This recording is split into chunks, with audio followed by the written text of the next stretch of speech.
My parents laughed until tears streamed down their faces as the lawyer handed my younger sister an $8 million estate transfer. Then my mother turned her cruelest smirk toward me, sliding a single crumpled $1 bill across the mahogany table. "Go earn your own, Kendra," she sneered. "Some kids just do not measure up to the family name." I did not yell. I simply picked up the dollar and waited for the lawyer to open Grandpa Isaiah's final sealed letter. The letter that made my mother drop to the floor screaming. "My name is Kendra. I am 35 years old. Before I continue this story, let me know where you are watching from in the comments below. Hit like and subscribe if you have ever had to stand your ground against a toxic family who completely underestimated your worth." The air inside Mr. Sterling's glass-walled law office felt suffocating thick with the scent of my mother Valerie's expensive perfume and the palpable greed radiating from my family. We were gathered for the reading of my grandfather Isaiah's will. Valerie's mocking laughter cut through the quiet respect the law office demanded. She clapped her manicured hands as Mr. Sterling slid a thick cream envelope across the wide mahogany table. My younger sister Jasmine snatched it up before it even stopped moving. She tore the seal, her eyes scanning the official documents, and let out a high-pitched squeal that made the lawyer wince. $8 million! Jasmine shrieked, grabbing her husband's arm. "Preston, baby, look at this. It is exactly what we expected. $8 million in clean assets." My father Harrison puffed out his chest, nodding rapidly. "Of course it is," he stated, smoothing his custom-tailored suit. "Your grandfather was a sharp man. He understood the importance of securing the legacy for the ones who actually reflect our values." Valerie adjusted her designer pearls, her eyes locking onto me with a look of pure disdain. She could never resist twisting the knife, especially when she had an audience. "Grandpa Isaiah always knew who carried the family prestige, Kendra," she said, her voice laced with poison. "We paid your sister's Yale tuition out of our own pockets because we knew she was an investment. Meanwhile, you could not even keep that little academic scholarship of yours. You let it slip away and ended up crunching numbers in some windowless basement cubicle. It is only right the legacy goes to the child who actually deserves it."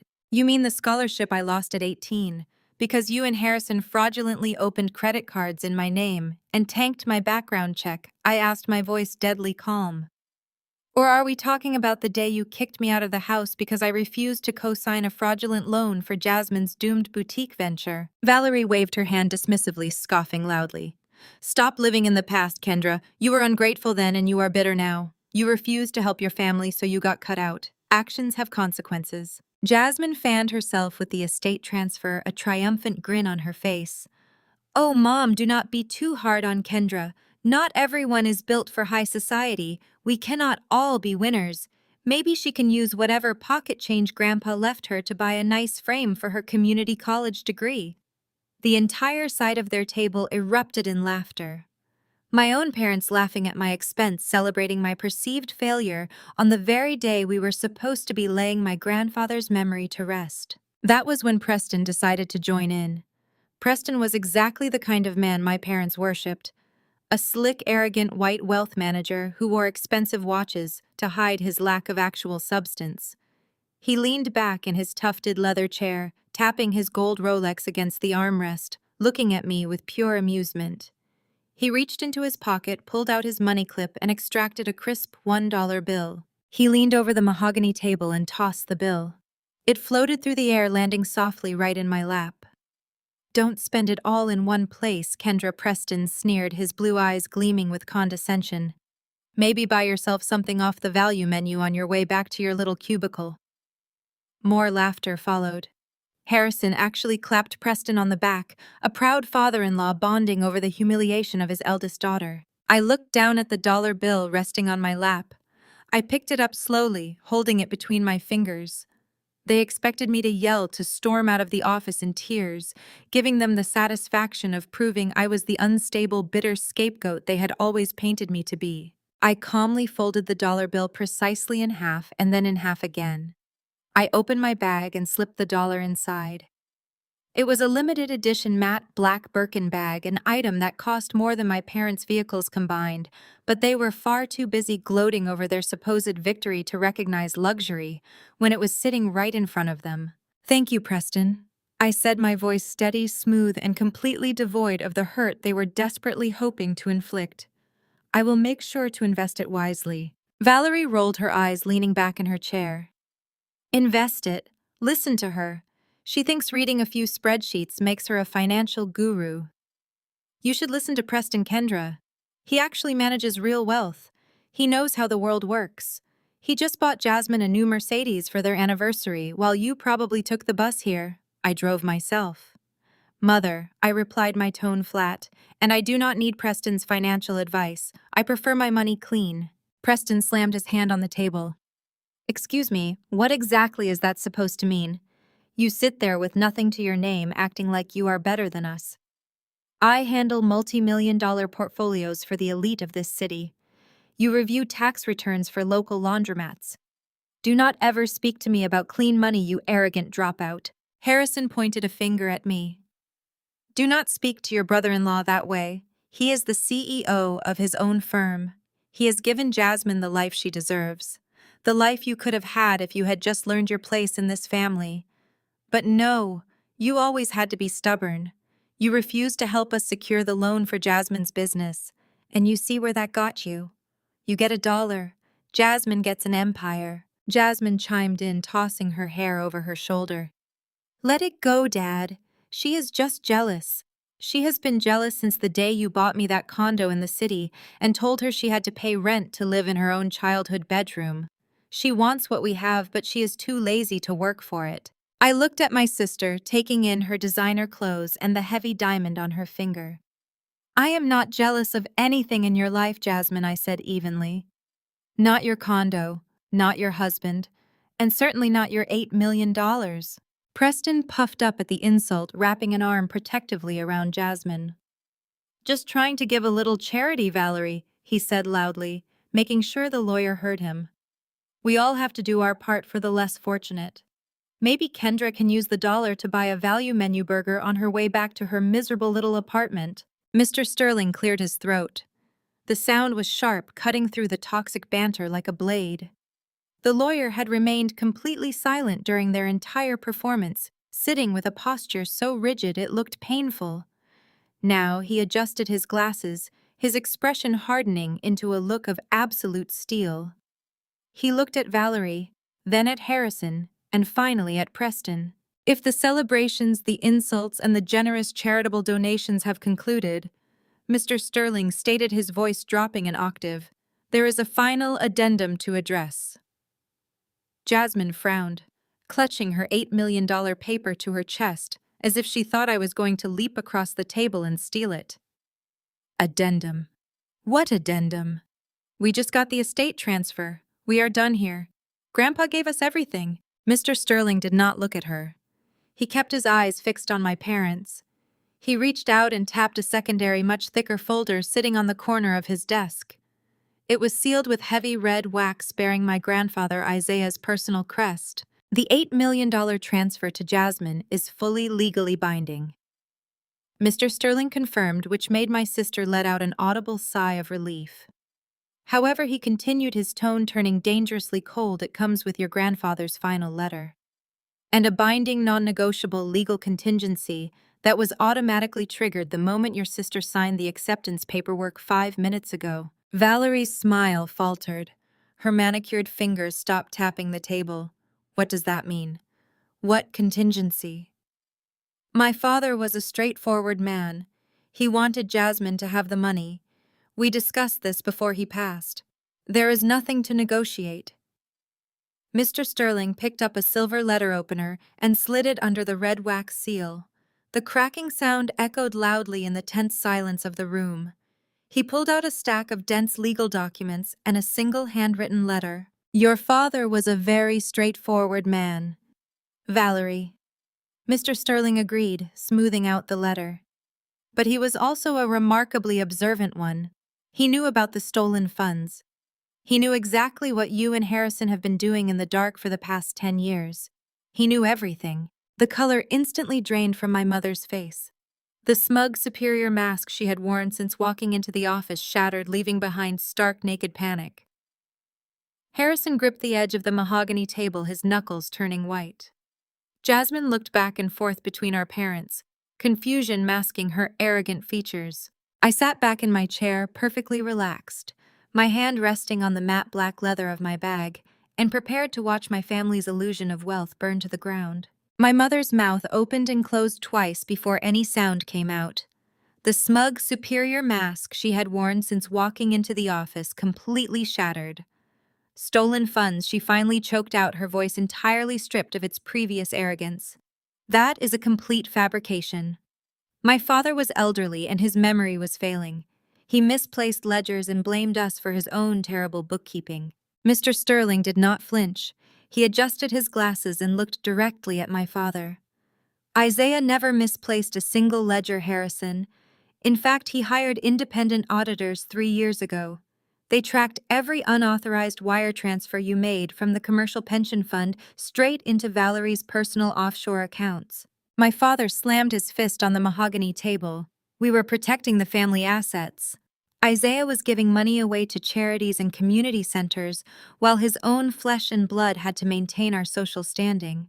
We took what was rightfully ours. We had to keep up appearances for Jasmine's sake. Her husband runs a wealth management firm. We could not look like peasants in front of Preston's investors. So you stole from the retirement funds of the minority employees. Grandpa Isaiah spent 40 years building up, I said, keeping my voice perfectly level. You robbed the people who actually worked for a living just so you could pay for Jasmine's country club memberships and Preston's leased sports cars. Shut up, Kendra, Jasmine snapped. Her grip tightened on her signed inheritance papers. You are just furious because Grandpa finally saw you for the failure you are. He gave you $1. He gave us $8 million. We won and you lost. Now get out of this office so my husband can transfer our funds. Mr. Sterling looked at my sister with a mixture of pity and absolute disgust. There are no funds to transfer, Mrs. Blackwood. What are you talking about? Jasmine demanded. I hold the signed transfer agreement right here. It says $8 million in assets. It says $8 million in non-liquid assets held within the Sterling Apex Holding Company. Mr. Sterling corrected her. He slid a thick financial disclosure document across the desk. What your parents failed to realize when they were pressuring Isaiah to hand over that specific holding company is that your grandfather was already restructuring his empire. He deliberately bundled $12 million in toxic, defaulting commercial real estate debt directly into that exact holding company. Preston snatched the document from the table. His eyes darted rapidly across the pages, his face turning an alarming shade of gray. This is commercial debt, he stammered. These are properties with massive structural violations. They are completely uninsurable. Exactly, Mr. Sterling said. By eagerly signing that acceptance paperwork 5 minutes ago, Jasmine legally assumed all liabilities attached to the holding company. You just accepted $12 million in toxic debt, and since you signed as her legal spouse, Preston, that debt is now your joint personal responsibility. We will just liquidate the $8 million in assets to cover it, Preston shouted.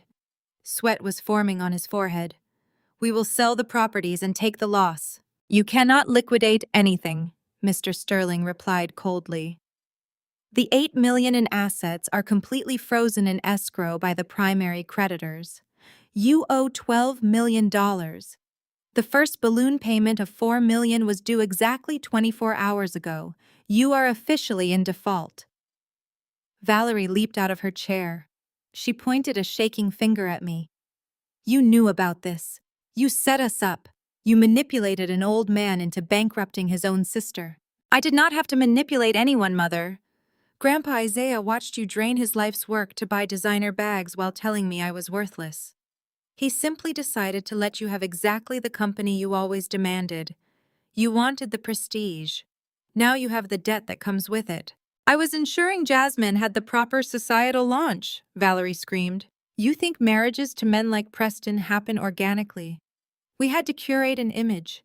We had to host galas, buy the right properties, join the right boards. Isaiah was content living like a miser in his old age. I merely activated the capital he was hoarding. You activated embezzlement, Mother. You committed federal wire fraud. I have seen the shadow ledgers. You routed money through 3 different shell companies disguised as marketing expenses for Jasmine's lifestyle brand.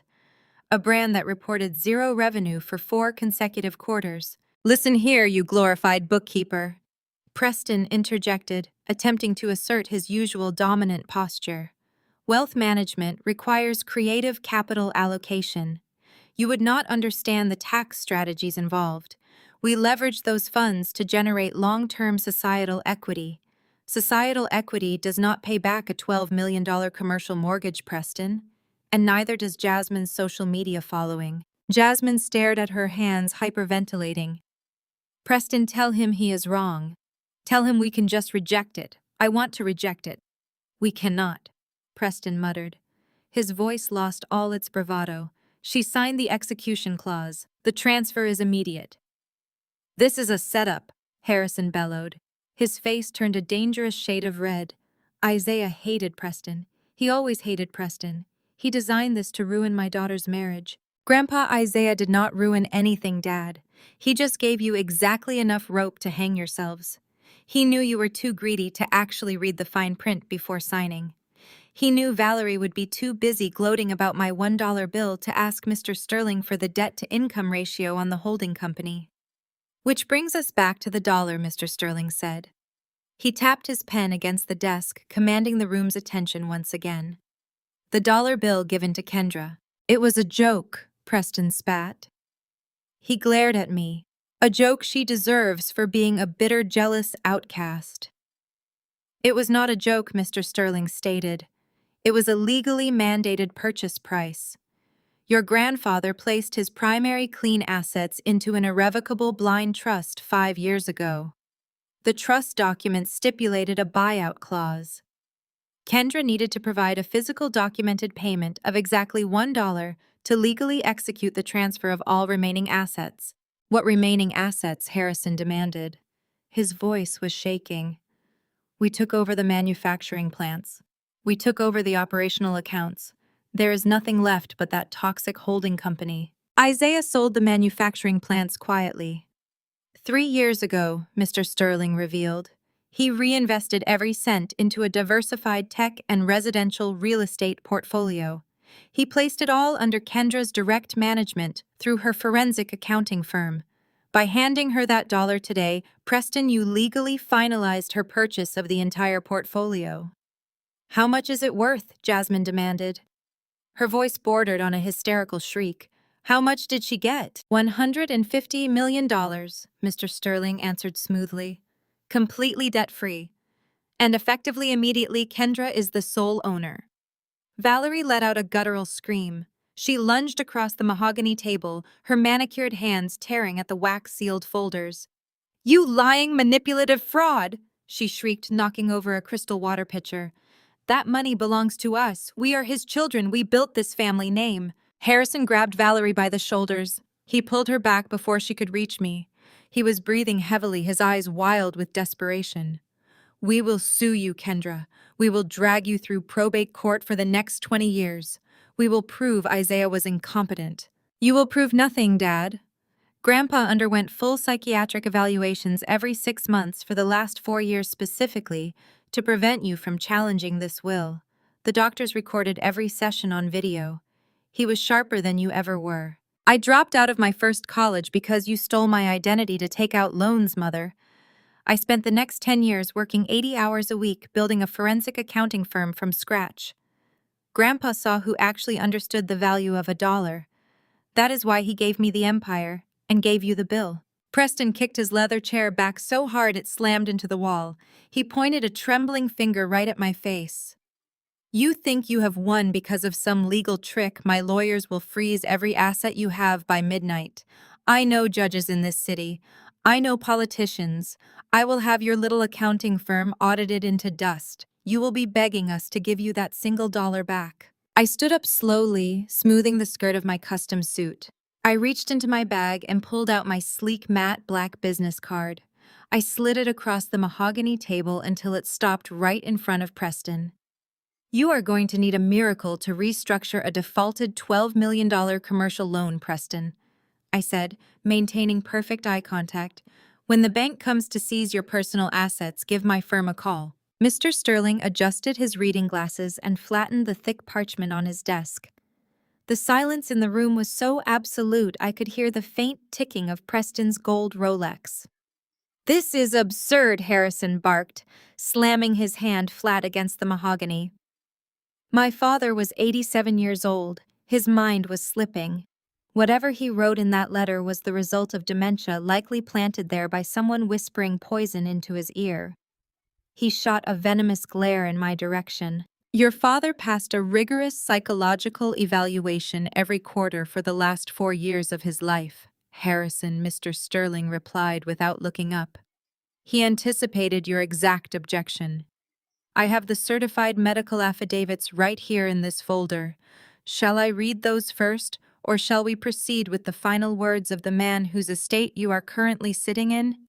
Valerie opened her mouth to argue, but the lawyer held up a single commanding finger. "To my son Harrison and my daughter-in-law, Valerie." Mr. Sterling began reading, his voice projecting across the room like a judge delivering a sentence. "For 10 years I have sat silently at holiday dinners and watched you parade a lifestyle built on absolute theft. You assumed because I entrusted you with the operational oversight of my mid-level manufacturing accounts, I would not notice the structural bleeding. You were wrong." "Lies!" Valerie gasped, her face flushing an angry mottled red. "He gave us that money. It was our operational bonus." "I noticed every single wire transfer," Mr. Sterling continued reading, elevating his voice slightly to drown out my mother. "I watched you funnel hundreds of thousands of dollars through phantom vendor invoices. You bled the company pension funds to pay for Jasmine's failed boutique ventures.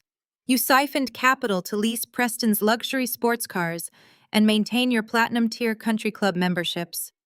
You stole from the men and women who worked the assembly lines of my factories to pretend you were elite." "Stop reading," Harrison demanded, standing up from his chair. "I am the patriarch of this family. I order you to stop reading this slander immediately." "You are not the executor, Harrison," Mr. Sterling stated coldly. "I am. Sit down, or I will have security remove you, and you can hear the rest of this reading via certified mail." Harrison slowly lowered himself back into his leather chair. His jaw clenched so tightly a vein throbbed in his temple. Jasmine crossed her arms, rolling her eyes and letting out a loud, dramatic sigh. "Okay, so Grandpa was paranoid. He was a bitter old man who did not understand how modern wealth management works. Preston leveraged that capital. It was an investment in our personal brand. But who cares? It does not change anything. I still have the $8 million. The paperwork is signed. The ink is dry. Just transfer the funds, Mr. Sterling, so we can leave this miserable office." Preston nodded, regaining some of his arrogant swagger. "Exactly. The old man can write whatever fan fiction he wants from beyond the grave. My wife signed the legal acceptance of the $8 million estate transfer. The law is the law. Process the wire. I will be happy to process the transfer of the holding company to your name," Mr. Sterling said smoothly. "Because you are absolutely correct, Preston.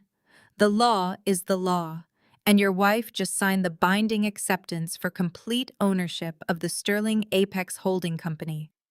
"Then what is the problem?" Preston snapped, checking his watch again with an exaggerated huff. "The problem?" Mr. Sterling replied, folding his hands over the parchment, "is that you did not ask what was inside the holding company before you let your wife sign for it. You saw a valuation of $8 million, and your immense greed blinded your professional judgment." Preston's arrogant smirk faltered. As a wealth manager, the phrase holding company suddenly seemed to trigger a delayed alarm bell in his head. He leaned forward, dropping his hands to the table. "What do you mean, what is inside it?" "It is an $8 million liquid asset trust. That is what the cover sheet said." "The cover sheet stated the gross asset valuation," Mr. Sterling corrected him. "It did not state the net liability." Isaiah was a brilliant strategist. When he realized his own son was stealing from the employee pension fund, he did not call the police. He simply began restructuring his empire. He meticulously separated his clean, profitable assets from his toxic ones. "Toxic assets?" Jasmine asked, her voice losing its bratty edge, replaced by a slight tremor. "What is a toxic asset, Preston?" Preston ignored her, his eyes boring into the lawyer. Show me the balance sheet for Sterling Apex. Right now. Mr. Sterling slid a thick, bound financial disclosure document across the polished wood. Preston snatched it up, his eyes darting frantically across the columns of numbers. I watched the exact moment his world collapsed. The color drained from his face so fast he looked physically ill. His mouth opened, but no sound came out. "Preston, what does it say?" Jasmine demanded, shaking his arm. "Tell me what it says." "It is commercial debt," Preston whispered, his voice cracking. He looked up at Mr. Sterling in absolute horror. "This is not an $8 million cash account. This is a holding company that owns the deed to the old waterfront shopping plaza." "The condemned waterfront shopping plaza," Mr. Sterling clarified politely. "The one that the city mandated for immediate demolition due to severe structural violations and asbestos contamination. A property that is completely uninsurable and entirely unsellable." "But it says it is worth $8 million," Valerie interjected, her voice rising in panic. "The paper says $8 million. The land is appraised at $8 million, Preston shouted at my mother, losing his temper completely. "But look at the liability column. There is a massive commercial mortgage attached to the holding company." He turned back to the lawyer, his hands shaking so violently the paper rattled against the mahogany desk. "Isaiah took out a $12 million loan against the property right before the city condemned it. He dumped the loan into this specific shell company." "Precisely," Mr. Sterling said. "Your grandfather consolidated all of his worst, most toxic corporate debt into the Sterling Apex Holding Company. $12 million in highly leveraged, high-interest commercial liabilities." So what Harrison argued, trying to project a confidence he clearly did not feel. "We just dissolve the company. We declare bankruptcy on that specific entity and walk away. They cannot touch our personal money." "Actually, they can," I spoke up, breaking my silence. I leaned forward, resting my elbows on the table, locking eyes with my arrogant brother-in-law. "Isn't that right, Preston? You are the financial genius of the family. Tell my father how a personal guarantee works." Preston looked like he was going to vomit. He dropped the financial document as if it had burned his hands. Mr. Sterling nodded toward me before addressing my father. "Kendra is correct. The $12 million loan carries a strict personal guarantor clause. Isaiah signed it personally. But 5 minutes ago, Jasmine signed the irrevocable estate transfer documents. By doing so, she legally accepted the corporate veil and all liabilities attached to it as the new primary owner." "I am her husband," Preston gasped, realizing the full scope of the trap. "I co-signed the marital asset acceptance form." "Yes, you did," Mr. Sterling confirmed, his voice devoid of any pity. "Congratulations, Preston. You and Jasmine just legally assumed $12 million in toxic commercial debt. It is now your joint personal responsibility." Jasmine let out a sound that was half gasp, half sob. The designer pen slipped from her trembling fingers and clattered loudly against the mahogany table. She looked at her husband with wide, terrified eyes. "Preston, tell him no. Tell him we reject it. We do not want it. Tear the paper up." "We cannot tear it up," Preston yelled, slamming his fists against the table. "You signed the execution clause, Jasmine. It was a binding immediate transfer. The bank already has digital copies. It is done." Valerie began to hyperventilate, clutching her chest. $12 million. You owe $12 million. "We do not owe anything yet," Preston snapped, trying desperately to regain control of his spiraling reality. "We will fight this in court. We will claim deception. And even if we cannot get out of the signature, commercial loans like this are structured over 30 years. We have time to liquidate the land, negotiate with the creditors, and restructure the payments. It will be a massive financial hit, but I can manage the amortization schedule." Mr. Sterling looked up over the rim of his glasses, delivering the final fatal blow. "There is no 30-year amortization schedule, Preston. This was a predatory short-term bridge loan. It was structured with a massive, immediate balloon payment." Jasmine gripped the edge of the table, her acrylic nails digging into the wood. "A balloon payment. What does that mean? How much do we owe by when? Mr. Sterling closed the folder and rested his hands flat on his desk. The first balloon payment of $4 million was due yesterday. Jasmine lets out a strangled sound, clutching her throat as if the air has been suddenly sucked out of the room. $4 million, she whispers, her voice cracking under the weight of the numbers. Preston, tell him we do not have $4 million in liquid cash. Tell him to take the signature back right now. Preston lunges across the mahogany desk, his hands desperately clawing at the thick stack of transfer papers Jasmine just signed. He tries to snatch them back, but Mr. Sterling's hand clamps down on the documents with surprising speed and force. Remove your hands from my desk. Preston. Mr. Sterling commands, his voice dropping to a dangerous, unwavering baritone. These are executed legal documents. Tampering with them now constitutes federal fraud. You and your wife are the legal owners of Sterling Apex and its $12 million of defaulted corporate debt. The paperwork has already been digitally filed with the state registry. We were deceived, Preston shouts, his face turning an alarming shade of purple as he points a finger at the lawyer. This is criminal entrapment. You presented an $8 million asset transfer without disclosing the liabilities. I am reporting you to the state bar. I will have your license for this. Mr. Sterling adjusts his glasses, completely unfazed by the threat of a man who just ruined his own life. I presented exactly what Isaiah instructed me to present: a holding company. As a licensed wealth manager, you should know that assuming ownership of a corporate entity means assuming its entire balance sheet. You chose to let your wife sign blindly because your immense greed overrode your professional diligence. Do not blame me for your catastrophic incompetence. Valerie stares at the lawyer, her chest heaving as she struggles to process the magnitude of the disaster unfolding in front of her. If Jasmine gets the holding company and the debt she demands, her voice shaking with a terrifying blend of rage and panic, where is the rest of my father's money? Where are the clean assets, the stock portfolios, the real estate? He was worth hundreds of millions of dollars. Mr. Sterling ignores my mother entirely and turns his attention to me. He picks up the second page of Grandpa Isaiah's handwritten letter. To my granddaughter, Kendra. Mr. Sterling reads aloud, his rigid tone softening just a fraction.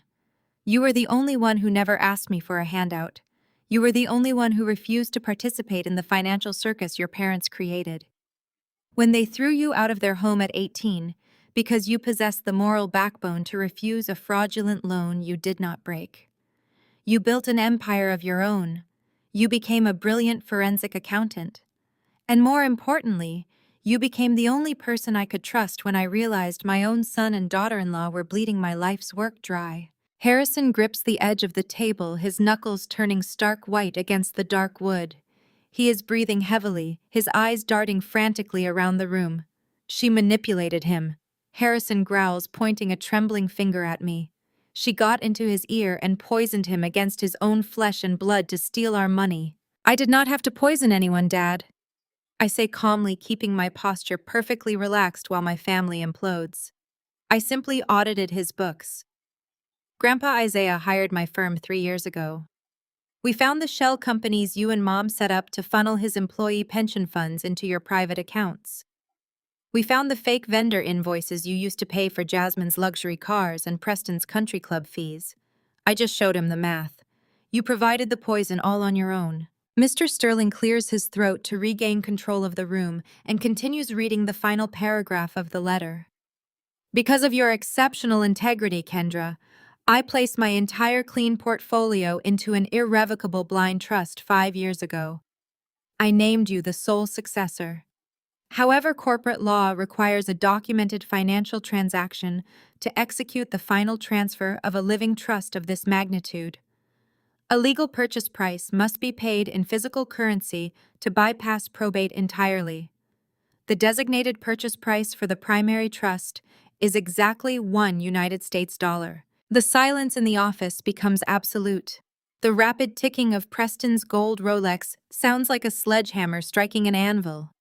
Valerie's head snaps toward me, her eyes widening in pure, unadulterated horror as the realization finally hits her. Jasmine looks at her husband, her face completely drained of blood. Preston, she whispers, her voice trembling with rising hysteria. Preston, you gave her $1. I open my matte black Birkin bag, reaching inside with slow, deliberate movements.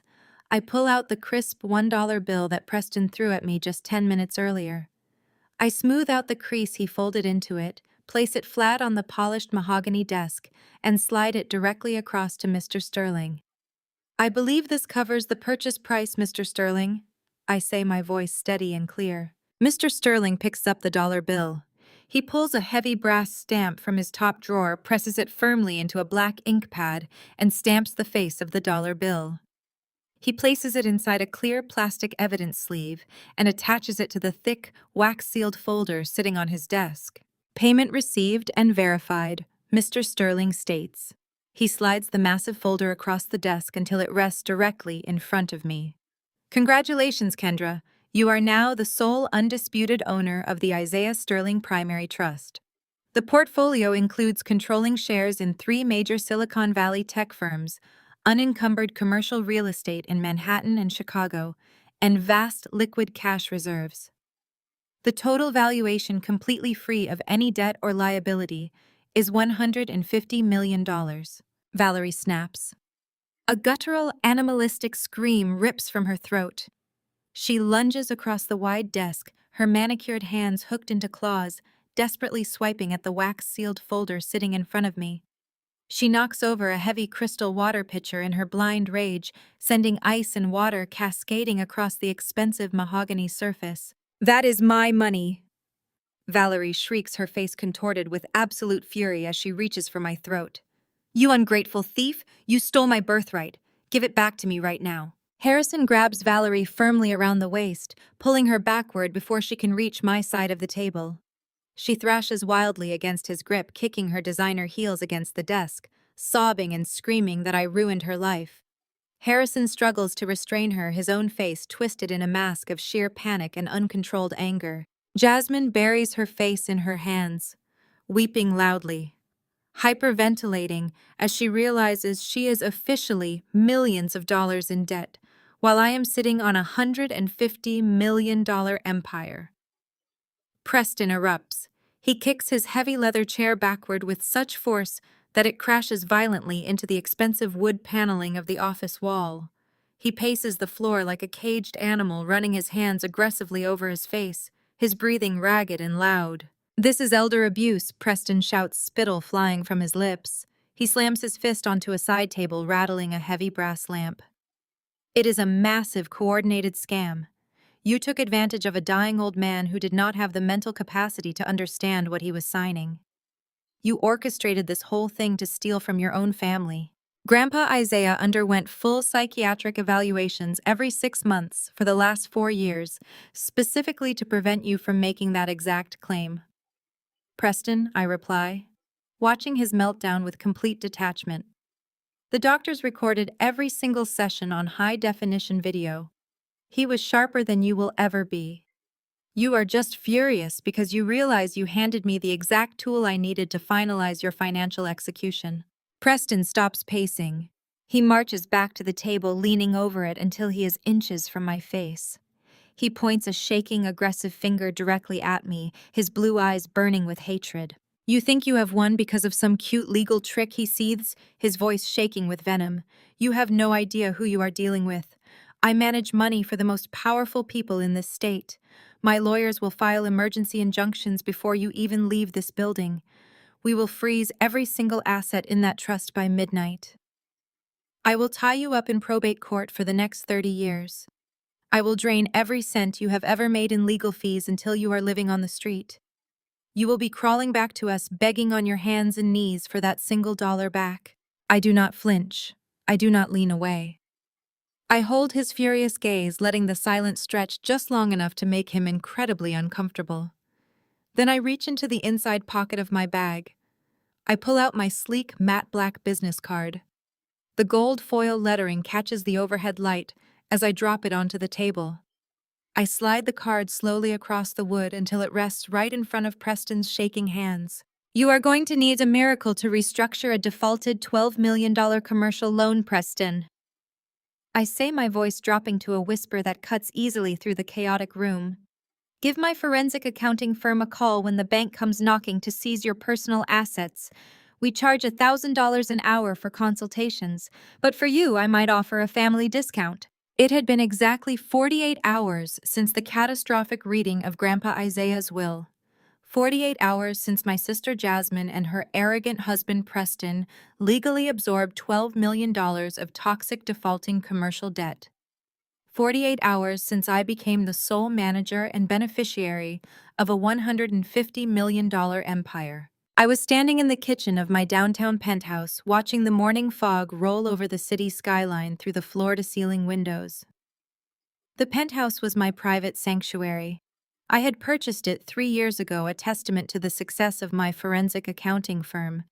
It was a sprawling, multi-million-dollar space composed of imported Italian marble, dark walnut floors, and minimalist modern art.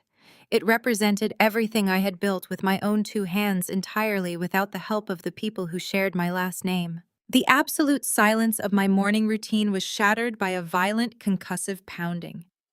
The heavy, solid oak double doors of my unit physically vibrated with the force of someone hammering their fists against the wood.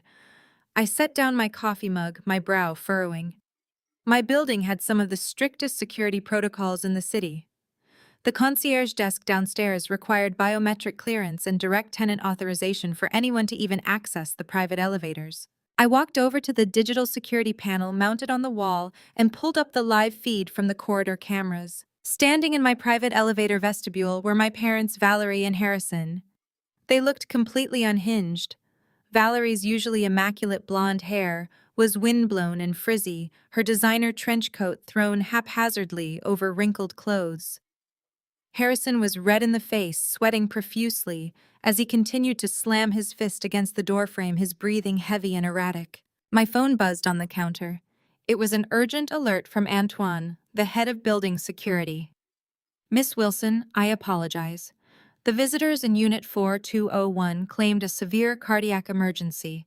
They stated they were your parents and that you were inside suffering a medical event. EMS has been dispatched and they bypassed the security gates in the chaos. We are sending guards up immediately. I locked my phone screen. They had faked a life-threatening medical emergency just to bypass the lobby guards. It was a classic Valerie maneuver, create an absolute spectacle of panic to bulldoze through any boundaries placed in her way. I did not wait for the building guards to arrive. I reached out and unlatched the heavy deadbolt, pulling the double doors open. Before the door was even fully ajar, Harrison shoved his way inside, nearly knocking me backward.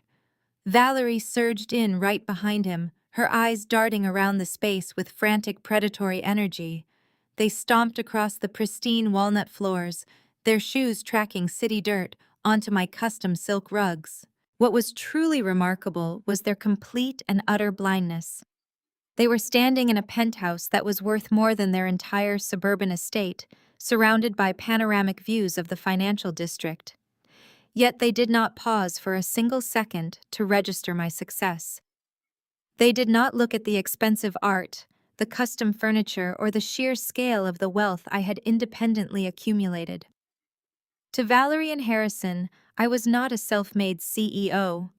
I was just Kendra, the scapegoat, the convenient doormat, the obstacle standing between them and the money they believed was their divine right. "You need to fix this right now, Kendra," Valerie shrieked, spinning around to face me. Her voice echoed harshly off the vaulted ceilings, shattering the serenity of my home. The bank froze Preston's operating accounts at 8 a.m. this morning. Jasmine is having a complete nervous breakdown in our guest bedroom. They are threatening to seize her house. They are going to take her cars. Do you have any idea what you have done to your sister? Harrison marched right up to the edge of the marble kitchen island, pointing a thick, aggressive finger at me. "You are going to sign a full transfer of the Isaiah Sterling Primary Trust back to the family estate today, right now." He reached into his jacket pocket and pulled out a crumpled, hastily drafted legal document. He slammed it down onto the marble counter. I had my attorneys draft a power of attorney and a full asset relinquishment form.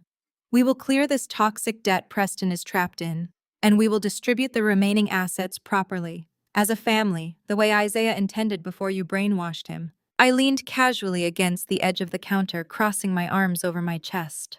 I looked at the crumpled paper, then up at my father's desperate, furious face. Let me make sure I understand the math here, Dad. You broke into my secure building, faked a heart attack, and trespassed into my home to demand that I hand over $150 million. And you want me to do this so you can bail Preston out of a defaulted commercial loan. A loan he legally assumed because you were all too arrogant and greedy to read the fine print of a contract. It is not your money! Valerie screamed, taking a threatening step toward me. The veins in her neck were straining against her skin. It is our family's money. It belongs to us. We built the reputation of this family. You stole it through manipulation and deceit. You tricked an old man. Harrison stepped closer, trying to use his physical size to intimidate me, a tactic he had utilized relentlessly when I was a child. He leaned over the island, his face inches from mine, his breath hot and ragged. You listen to me, you ungrateful brat, he growled, his voice dropping into a menacing register. We are your parents. We raised you. We put clothes on your back and a roof over your head. You owe us your loyalty. You are going to sign this paper, Kendra, or I swear to God you will be dead to this family. I did not blink. I did not shrink back. The scared little girl who used to cower at his raised voice had died a long time ago. You mean the roof I was kicked out from at 18? I asked, my voice surgically precise and dangerously soft. Harrison's jaw tightened, a brief flash of hesitation crossing his eyes. You mean the roof you dragged me out from under in the middle of the freezing night? I continued, stepping into his space rather than away from it. Because I refused to forge a co-signer's signature on a fraudulent business loan for Jasmine's doomed boutique. Valerie bristled, immediately jumping to her favorite child's defense. That boutique was a family investment, and your refusal cost your sister 2 years of prime business development. You were selfish then, and you are selfish now. It was federal wire fraud, Mother, I corrected her, my tone turning to absolute ice. You and Dad were drowning in shadow debt. Your credit was ruined because you were trying to keep up appearances. So you wanted an 18-year-old girl with a clean social security number to take the fall for a $250,000 loan. When I refused to commit a felony for Jasmine, you packed my belongings in black plastic trash bags. You left them on the front porch in the rain. You looked me in the eyes and told me I was a useless failure who would never amount to anything. I gestured around the sprawling sunlit penthouse. I built all of this without you. So do not stand in my home and preach to me about family loyalty or roofs over my head. You lost the right to call yourselves my parents a decade ago. Valerie's chest heaved with indignant rage. She opened her mouth to scream another insult, but her eyes suddenly darted past my shoulder. Resting near the far edge of the kitchen island was a stack of confidential financial documents. They were the asset management reports for the Sterling Trust, detailing the exact offshore accounts, routing numbers, and tech shares she so desperately wanted to control. The sheer greed overpowered whatever rational thought she had left. Valerie let out a feral, desperate noise. She lunged forward across the marble island, her manicured hands reaching to snatch the proprietary documents right off the counter. I moved faster. I smoothly intercepted her wrist mid-air, my grip locking around her forearm like a steel vise, stopping her momentum completely dead. She gasped in shock, trying to yank her arm back, but I held her firmly in place. With my free hand, I reached behind me and pressed the discreet silver button embedded in the edge of the smart home control panel. Instantly, the ambient lighting in the penthouse shifted. The motorized shades over the floor-to-ceiling windows snapped shut, plunging the room into shadows. A series of bright red security lights began blinking in synchronized rhythm along the ceiling perimeter, casting a harsh crimson glow over my parents' terrified faces. A mechanized automated voice announced through the hidden surround sound speakers, "Intrusion protocol activated. Law enforcement dispatched. Security response in 30 seconds. Smile for the cameras, Mother," I said, releasing her wrist and taking a slow, calculated step back. "You're trespassing." Valerie recoils, ripping her wrist from my grasp as if she had touched a live wire. The automated security voice loops again, a calm, synthetic warning that cuts through the heavy silence of the penthouse. The crimson emergency lights wash over the imported marble, painting my parents' horrified faces in flashing, unforgiving red. They look wildly out of place, two desperate intruders caught in a high-tech fortress they do not remotely comprehend. Harrison's chest heaves. He looks from the blinking smart panel to the heavy oak double doors, which have now magnetically locked shut with an audible heavy click. He realizes instantly that they are trapped. There is no storming out, no dramatic exit, no way to escape the consequences of their forced entry unless I allow it. I reach out and tap a secondary code into the glass panel. The automated voice ceases, replaced by a soft confirming chime. The police dispatch is cancelled, but the red lights continue their slow, rhythmic pulse, and the internal recording system remains fully active. I want every second of this encounter preserved in high-definition video and flawless audio. You are insane, Valerie breathes out, backing away until she bumps into a velvet bar stool. You would actually have your own mother arrested over a stack of paper.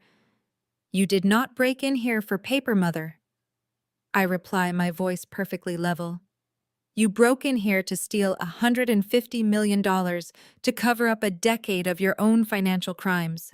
The police would find that context highly relevant. Harrison squares his shoulders. The initial shock of the lockdown is fading quickly, replaced by the toxic authoritarian arrogance that has defined his entire life. If physical intimidation and screaming will not force me into submission, he will simply pivot to his preferred battlefield, corporate destruction. He adjusts his suit jacket, slicking back his thinning hair, and pulls his smartphone from his breast pocket. His thumb hovers over the screen, his eyes locking onto mine with a look of pure, concentrated malice. Fine. Harrison spits, his voice dropping into that familiar, condescending register he uses when negotiating hostile takeovers. If you want to play dirty, Kendra, we will play dirty. You think you hold all the cards because Isaiah handed you a blind trust. You think you are untouchable because you live in a glass tower. You are nothing. You are a glorified calculator who got lucky with a senile old man. He begins typing rapidly on his screen, his thumbs flying across the digital keyboard with practiced aggressive precision. You refused to sign the transfer. You refused family loyalty. So now we will ruin your little career. Let us see how much that $150 million means to you when you are facing a state ethics investigation. Harrison, what are you doing? Valerie asks, her voice pitching up with sudden excitement. She senses the shift in power, eagerly latching onto the possibility of my downfall. I am drafting an email, Harrison announces, not looking up from his screen. A vindictive, triumphant smile spreads across his face. I am sending a comprehensive formal complaint directly to the State Accounting Ethics Board. But more importantly, I am CCing the managing partners of your firm. I did my research, Kendra. I know exactly where you work. I know the corporate structure. He actually believes he knows my life. He believes the cursory 5-minute internet search he likely performed in the back of a town car on the way here gave him a complete understanding of my professional existence. They spent a decade ignoring my career, mocking my ambitions, and dismissing my capabilities. Now he assumes I am just a mid-level employee, a replaceable cog in a corporate machine that he can manipulate with a single threatening email. I am laying it all out. Harrison continues, his voice dripping with satisfaction as he narrates his blackmail. I am informing your managing partners that their employee Kendra Wilson has engaged in predatory financial manipulation. I am detailing how you coerced an elderly dying man into signing over his estate while intentionally bankrupting his legitimate heirs. I am calling you exactly what you are: a fraudster, an embezzler, and a massive liability to their corporate reputation. Valerie claps her hands together, a sharp, joyous sound. The color returns to her cheeks. She steps forward, standing beside my father, looking at me with absolute contempt. You brought this on yourself, Kendra. Your firm will fire you before the end of the day. No respectable financial institution will keep an auditor on staff who is under active investigation for elder abuse and fraud. Your entire industry is built on trust and reputation. Harrison is going to strip yours down to the bone. By the time I hit send, Harrison adds, looking up from his phone to gauge my reaction. Your career will be over. You will lose your license. You will be blacklisted from every major financial institution on the East Coast. The resulting legal fees from the Ethics Board defense will drain whatever cash you think you have. You will be a pariah. He steps closer to the marble island holding the phone out so I can see the screen. The email is fully drafted, addressed to several generic inquiry inboxes for the state board, and directly addressed to the general corporate contact email of my forensic accounting firm. He holds his finger suspended just millimeters above the send button. "This is your absolute last chance," Harrison demands, his eyes wide with a manic, desperate need for control. "Sign the relinquishment forms, transfer the holding company debt away from Preston, and hand the primary trust back to the family estate. Do it right now, Kendra. Drop to your knees, apologize to your mother. Sign the paper and I will delete this draft. If you do not, I hit send and I end your life as you know it." He stands there triumphant, breathing heavily, waiting for the inevitable collapse. He is waiting for the tears. He is waiting for the panic. He is waiting for the frightened 18-year-old girl he threw out into the rain to finally resurface and beg for his mercy. Valerie crosses her arms, a smug, victorious sneer stretching across her face. "Do it, Kendra. Sign the paper. Do not throw your pathetic little life away just because you are jealous of your sister." I do not move. I do not speak. I simply stand on the other side of the marble island, the red security lights washing over me in silent, rhythmic waves. I look at the man who shares my DNA, a man who is so blinded by his own arrogance that he cannot see the absolute absurdity of his threat. I look at my mother, who is cheering for my destruction just to maintain a country club facade. I let the silence stretch, filling the massive room, thick and suffocating. Harrison's face darkens. The lack of submission infuriates him. "Fine." He spits, his voice dripping with venom. "You made your choice. You are a failure, and now the whole world will know it." He jabs his finger down onto the screen. He hits send. Harrison lowers the phone, sliding it back into his breast pocket with a sharp, definitive motion. He straightens his tie, rolling his shoulders back, looking at me with the absolute certainty of a man who believes he has just won a war. He waits for my reaction. He waits for my world to crumble around me. For 3 agonizingly long seconds, the only sound in the penthouse is the low, synthetic hum of the climate control system. Then a sharp, crisp ping echoes through the kitchen. The notification sound comes directly from my personal smartphone resting face up on the marble island between us. The screen illuminates, casting a bright white glow against the dark stone. I do not rush. I slowly reach down and pick up the device. I unlock the screen, my eyes scanning the new notification that has just bypassed my executive filters and landed in my priority queue. I read the subject line. I read the sender's address. I look up from the screen, meeting my father's expectant, triumphant gaze. A slow, terrifyingly cold smile spreads across my lips. "Your email just came straight to my inbox, Dad." I say, my voice smooth and razor-sharp in the quiet room. I am the boss. I own the firm.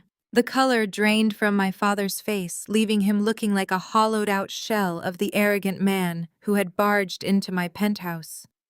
He stared at my phone screen, then up at me, his mouth opening and closing like a fish, suffocating on dry land. The email he had just sent, with such vindictive glee, the weapon he believed would destroy my livelihood, was sitting unread in my personal executive inbox. "You," Harrison stammered, taking a stumbling step backward. "You own the firm. You are the managing partner." "I am the founder, the CEO, and the sole managing partner," I corrected him, my voice echoing in the red-lit kitchen. "When you told me 10 years ago that I would never amount to anything without your money, I made sure to build an institution where I answered to absolutely no one. You just sent a blackmail threat directly to the owner of a corporate forensics firm, a firm that as of 2 days ago manages the very trust you are trying to steal." Valerie looked like she might actually faint. Her eyes darted wildly toward the heavy oak doors, finally realizing the trap they had walked into. The mechanized security voice had stopped, but the red lights continued their relentless pulse. Heavy footsteps pounded down the hallway outside. The magnetic locks on my front doors disengaged with a loud clack, and Antoine, my head of building security, pushed into the vestibule, flanked by 3 massive guards. "Miss Wilson." Antoine said, his eyes sweeping the room and immediately locking onto my parents. "Are you unharmed?" "I am perfectly fine, Antoine," I replied, smoothing my posture. These two individuals faked a medical emergency to bypass your desk. They have been trespassing and attempting to extort me. Please escort them off the premises. If they ever step foot within a 1-block radius of this building again, have them arrested." Harrison tried to puff out his chest, but the presence of the security guards instantly deflated his false bravado. "You cannot treat us like this, Kendra. We are your family." "You are a liability," I stated coldly. "Get out of my home." Antoine grabbed Harrison by the arms, spinning him around while another guard took Valerie by the elbow. My mother began to wail a shrill, embarrassing sound as she was physically marched out of my penthouse. The heavy doors slammed shut behind them, the magnetic locks engaging once more, plunging my sanctuary back into absolute silence. I thought that humiliating ejection would be the end of it. I assumed the sheer terror of facing a $12 million defaulted loan would force them into hiding. I underestimated just how vicious and desperate my sister could be when her fake rich lifestyle was threatened. 3 days later, the financial noose began to tighten around Jasmine and Preston. Word leaked in our financial circles that Preston's firm was under review and the bank had officially frozen their personal accounts pending the commercial asset seizure. The leased sports cars were repossessed from their driveway in the middle of the night. Their Platinum Country Club memberships were suspended due to non-payment. Cornered and terrified of losing her social standing, Jasmine did the only thing she knew how to do. She weaponized her victimhood. I was sitting in my corner office at the firm on Thursday morning when my chief operating officer, Marcus, walked in without knocking. He looked grim, holding his tablet tightly against his chest. "You need to see this," Marcus said, placing the tablet on my desk. "It has been live for 4 hours. It is everywhere." I looked at the screen. It was an Instagram video cross-posted to TikTok and Facebook, already boasting hundreds of thousands of views. Jasmine was sitting on the floor of her perfectly curated living room, wearing an oversized plain sweater. Her makeup was meticulously done to look as though she had been crying for days, red-rimmed eyes, pale lips, trembling hands. "I never thought I would have to make a video like this," Jasmine began, her voice quivering perfectly for the camera. She wiped a fake tear from her cheek. "But my family is being destroyed by someone we loved. My older sister Kendra has always been estranged from us. She was always bitter, always jealous of the life my husband and I built. But I never thought she was capable of this." Jasmine looked directly into the lens, taking a shaky breath. "My grandfather passed away this week. He suffered from severe dementia in his final years. He was confused and vulnerable. Kendra isolated him. She manipulated a sick, dying old man into signing over his entire estate to her. And worse, she used her accounting background to forge documents dumping $12 million of fake toxic debt onto me and my husband. We are losing our home. We are losing everything because of a sociopath who wants to see us suffer." She broke down into performative sobs, burying her face in her hands as the video cut to black. I stared at the tablet, my expression completely neutral. It was a masterful piece of manipulation. She did not mention the offshore accounts, the embezzlement, or the fact that Grandpa Isaiah had specifically recorded video affidavits of his mental competence. She simply painted herself as the innocent weeping victim of a greedy corporate monster. "It is trending locally," Marcus said, his voice tense. "The high society circles in Connecticut are eating it up. The country club wives are sharing it to all their private groups. The comments are brutal, Kendra. They are calling for your arrest. They are calling for the firm to be investigated." Before I could respond, my desk phone lit up, then my secondary line, then Marcus's phone began to vibrate in his pocket. "That is the third call in 10 minutes, Marcus said, checking his caller ID. "It is the CFO of the Harrison account. They want to speak with you directly." The fallout was immediate and aggressive.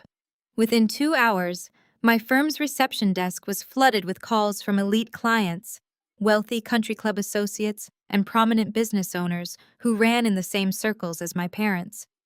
These were people who trusted my firm with their most sensitive financial forensics, and suddenly they were reading viral posts accusing the CEO of elder abuse and fraud. I spent the entire morning on damage control. I sat at my desk maintaining a calm, authoritative tone as client after client demanded explanations. "Kendra, I have to be honest. Richard Sterling, a major real estate developer and one of my oldest clients, said over the phone. My wife showed me the video your sister posted. The optics are disastrous. We cannot have our corporate audits handled by a firm whose founder is embroiled in a massive family fraud scandal. The board is threatening to pull our retainer. Richard, I appreciate your candor, I replied smoothly, not letting an ounce of panic enter my voice. But you know my work. You know my ethics. The video is a desperate deflection by family members who were recently caught embezzling from my late grandfather's pension fund. The debt they assumed was the result of a legally binding contract they signed in front of the estate's executor.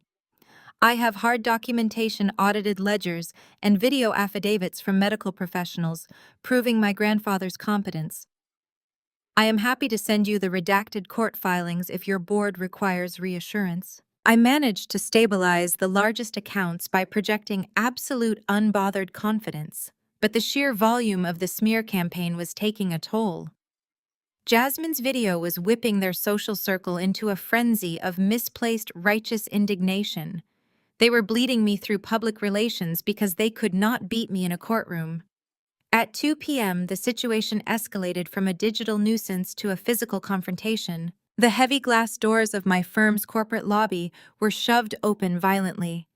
The sound of shouting echoed up the open mezzanine to the second floor where my office was located. I stood up from my desk and walked to the glass balcony overlooking the reception area. Preston had marched into my lobby, and he was not alone. He was flanked by 3 men in cheap, shiny suits, a sleazy, aggressive legal team clearly hired on contingency because no reputable firm would touch a defaulted $12 million commercial loan. Preston's face was flushed, his tie loosened, and he looked entirely unhinged. "Where is she?" Preston bellowed at my terrified receptionist, slamming his hand onto the marble counter. "Call Kendra down here right now. I know she is up there watching this." He tipped his head back, spotting me standing on the mezzanine balcony. A manic, desperate grin spread across his face. He pointed a finger up at me, shouting for the entire lobby, my employees, and any visiting clients to hear. "You think a little social media backlash is bad?" Preston screamed, his voice echoing off the glass walls. "This is just the beginning. These are my litigators. We are filing suits for fraud, elder abuse, and emotional distress. We will depose every single employee in this building. We will drag your name through the mud until your firm goes bankrupt and every client abandons you." 3 of my security guards, large men in dark suits, immediately converged on Preston, grabbing him by the shoulders to physically throw him out of the building. Preston thrashed against them, screaming at the top of his lungs. "Sign over 80% of the estate right now," Preston demanded, his voice cracking with desperation. "Give us our money. Kendra, sign over 80%, clear our debt, and the videos stop. The lawsuits stop. If you don't, we will tie you up in litigation until you are ruined." The security guards hoisted Preston off his feet, preparing to toss him and his ambulance chasers through the front doors. I looked down at the pathetic, desperate man who had thrown a $1 bill at me just days prior. I watched his sleazy lawyer stepping back, trying to avoid the physical altercation. The panic in Preston's eyes was absolute. He was drowning, and this was his final flailing attempt to drag me under with him. "Wait," I called out. My voice carried through the lobby, sharp and commanding.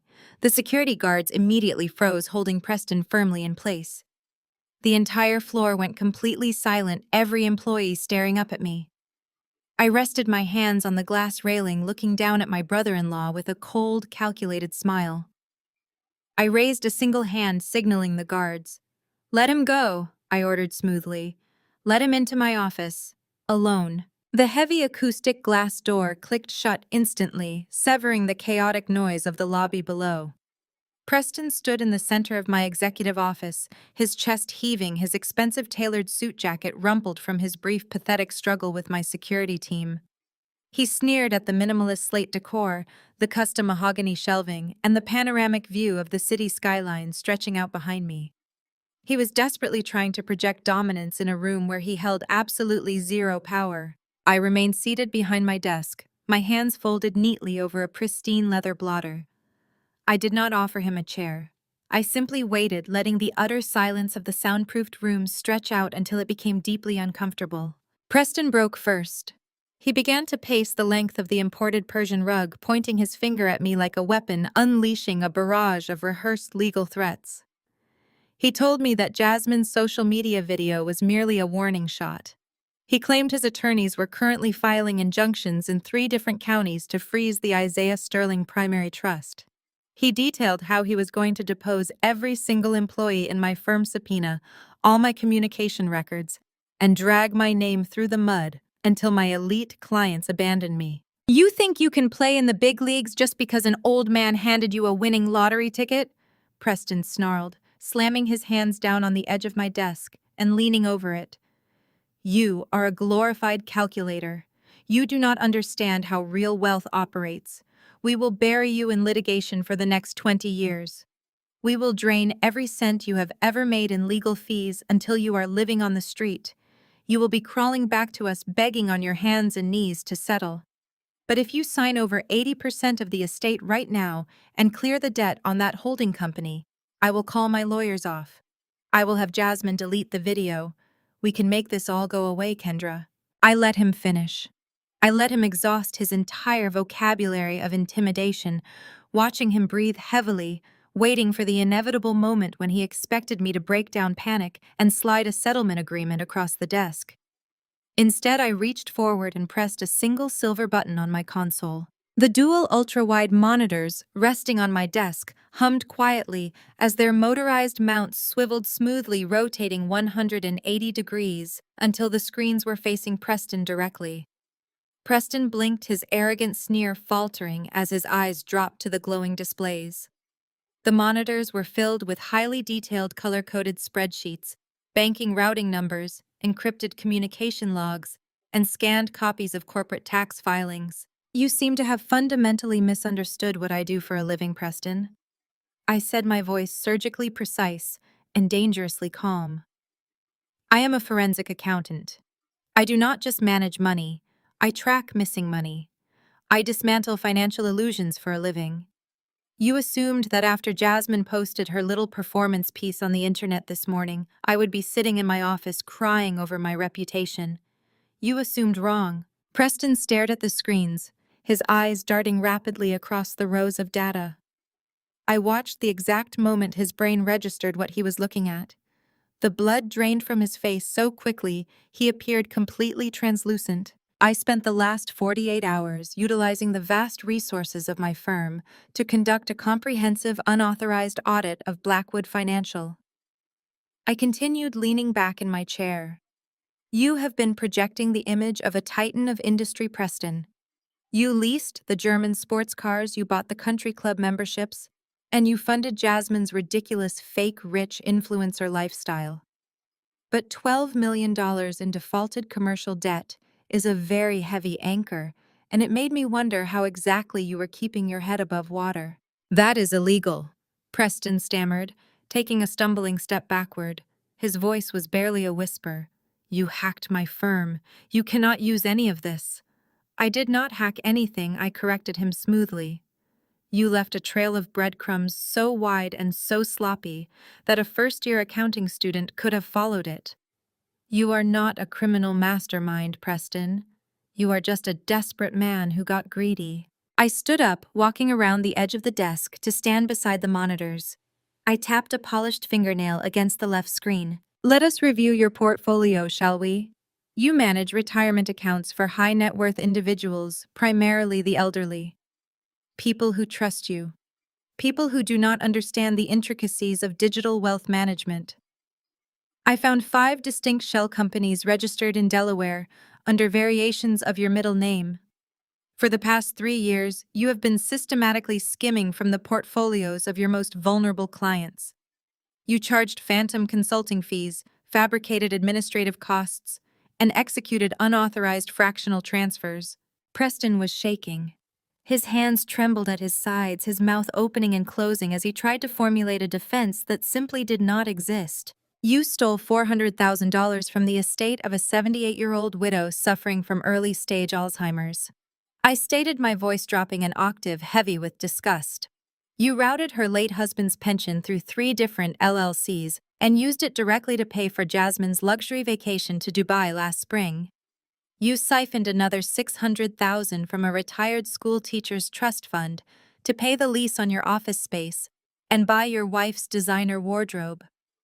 I have the exact transaction dates, the IP addresses used to authorize the transfers, and the corresponding receipts from Jasmine's Instagram feed. It was a temporary reallocation. Preston choked out, sweat visibly beading on his forehead. I was going to pay it back. I just needed to bridge a liquidity gap until my next quarterly bonus. You have stolen over $2.8 million from the elderly citizens of this state, I said, ignoring his pathetic attempt at justification.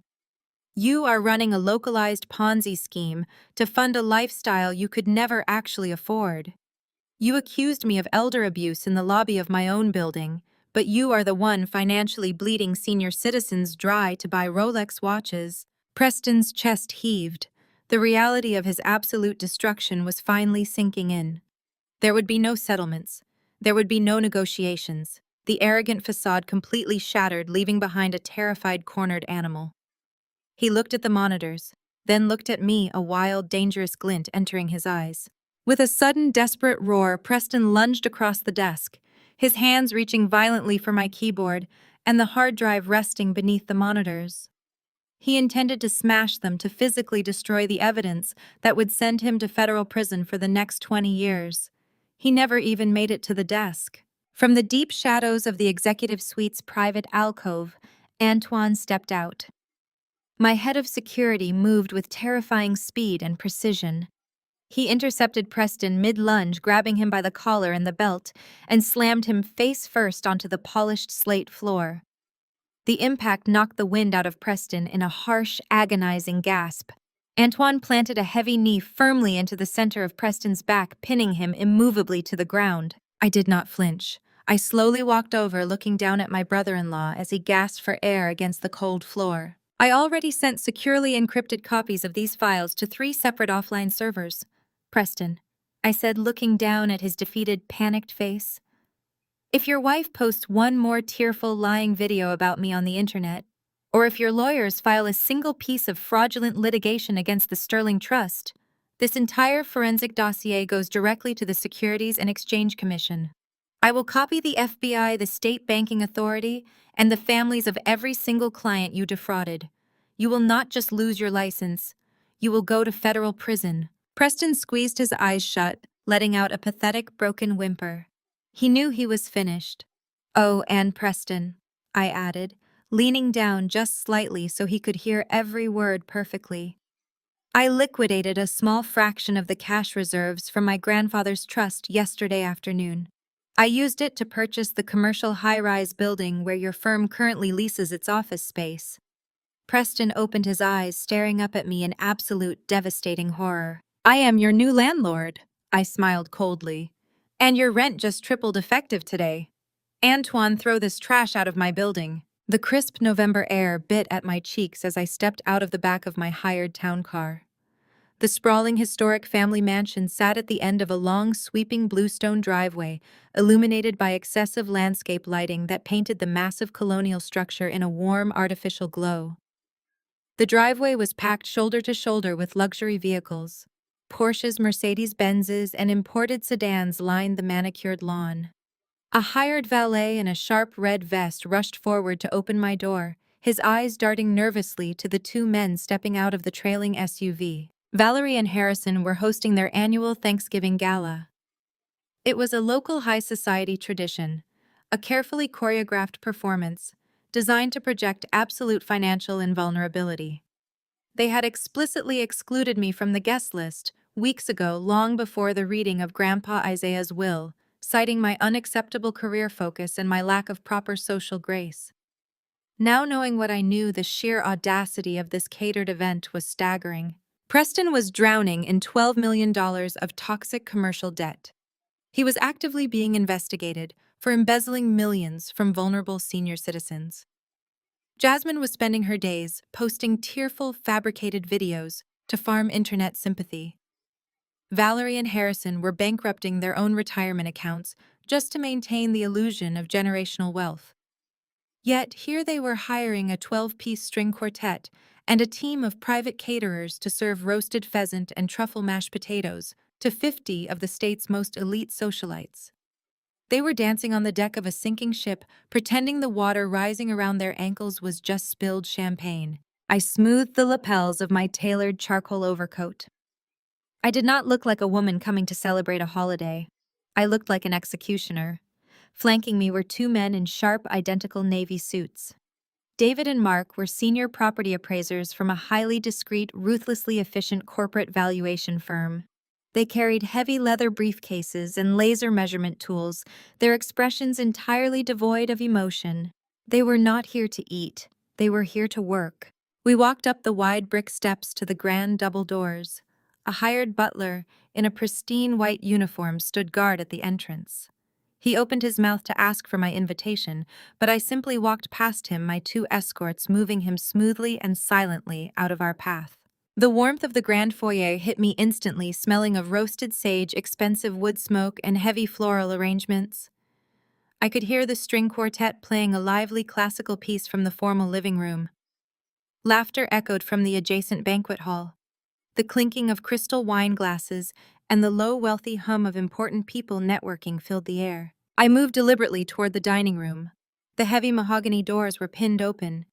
Inside, 50 guests were seated along a massive 20-foot dining table draped in white damask silk.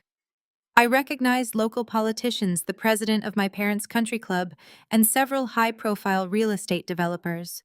Harrison sat at the head of the table, his face flushed with wine and self-importance as he recounted some fabricated story about a recent golf tournament. Valerie stood near the opposite end, wearing a designer gown that cost more than my first car. She was holding a heavy, ornate silver gravy boat, laughing charmingly at a joke made by the judge seated to her right. Jasmine and Preston sat near the middle. Jasmine was busy adjusting the lighting on her smartphone, likely trying to capture the perfect opulent photo for her followers to prove she was still a queen of high society. I stepped fully into the threshold of the dining room. David and Mark stopped exactly one step behind me, standing at attention with their briefcases held tightly in their grips. The silence did not happen all at once. It spread like a drop of black ink in a glass of clear water. First, the server carrying a tray of champagne stopped dead in his tracks, staring at me. Then the guests seated nearest to the door noticed the server and turned their heads. The conversation began to die out in sections. The laughter faded.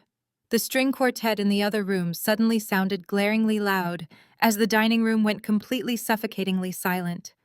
Harrison stopped his story mid-sentence. His eyes locked onto me, and the color instantly drained from his face. Preston looked up from his plate. He saw me, and a look of pure, unadulterated terror washed over his features. He grabbed the edge of the table so hard his knuckles turned stark white. He knew exactly what I was capable of. He knew the Securities and Exchange Commission files were sitting on my server, waiting for a single wrong move. At the far end of the room, Valerie finally turned her head to see what had stolen the attention of her captivated audience. Her eyes landed on me. She saw my cold, unyielding expression. She saw the two men in suits standing behind me.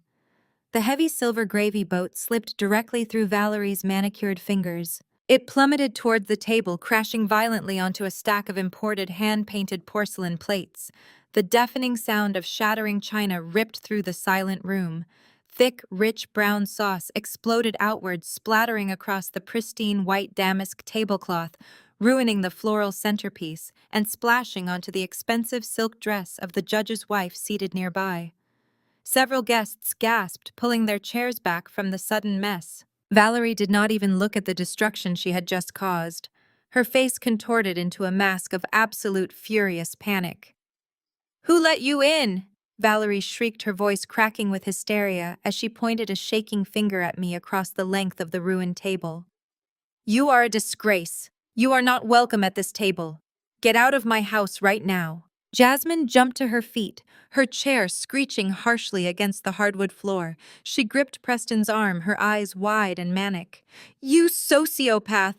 How dare you show your face here after what you did to us, after you stole our grandfather's money? Someone call the police, have her arrested for trespassing." Harrison stood up, abruptly knocking his wineglass over. The dark red liquid pooled around his plate, mimicking blood. He puffed out his chest desperately, trying to maintain his authority in front of his powerful friends. Kendra, this is a private family event. You have caused enough damage to this family. You will turn around and walk out those doors this instant, or I will have the security staff physically throw you into the street. The wealthy guests were whispering furiously now, heads leaned together, eyes darted between the shattered porcelain, the spilled wine, and the woman standing calmly in the doorway. This was the ultimate scandal playing out in real time. The perfect family facade was actively burning to the ground before their very eyes. I did not flinch. I did not raise my voice. I did not match their frantic, desperate energy. I simply let their panicked shouting echo off the vaulted ceilings until they ran out of breath. I ignored my mother's shaking finger. I ignored my sister's theatrical outrage. I looked past my father's empty, hollow threats. Instead, I turned my attention to the 50 shocked wealthy guests sitting at the table. I met the eyes of the country club president. I held the gaze of the local politicians.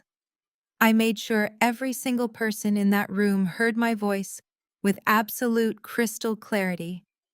I apologize for the interruption to your dinner, I announced smoothly, my voice projecting effortlessly through the massive room. But I am not here for the turkey. I stepped to the side, gesturing casually to the two men standing behind me. And these gentlemen aren't my dates. I continued, offering the room a cold, calculated smile. They are property appraisers. Harrison choked on his own breath. He gripped the edge of his chair, his eyes bulging.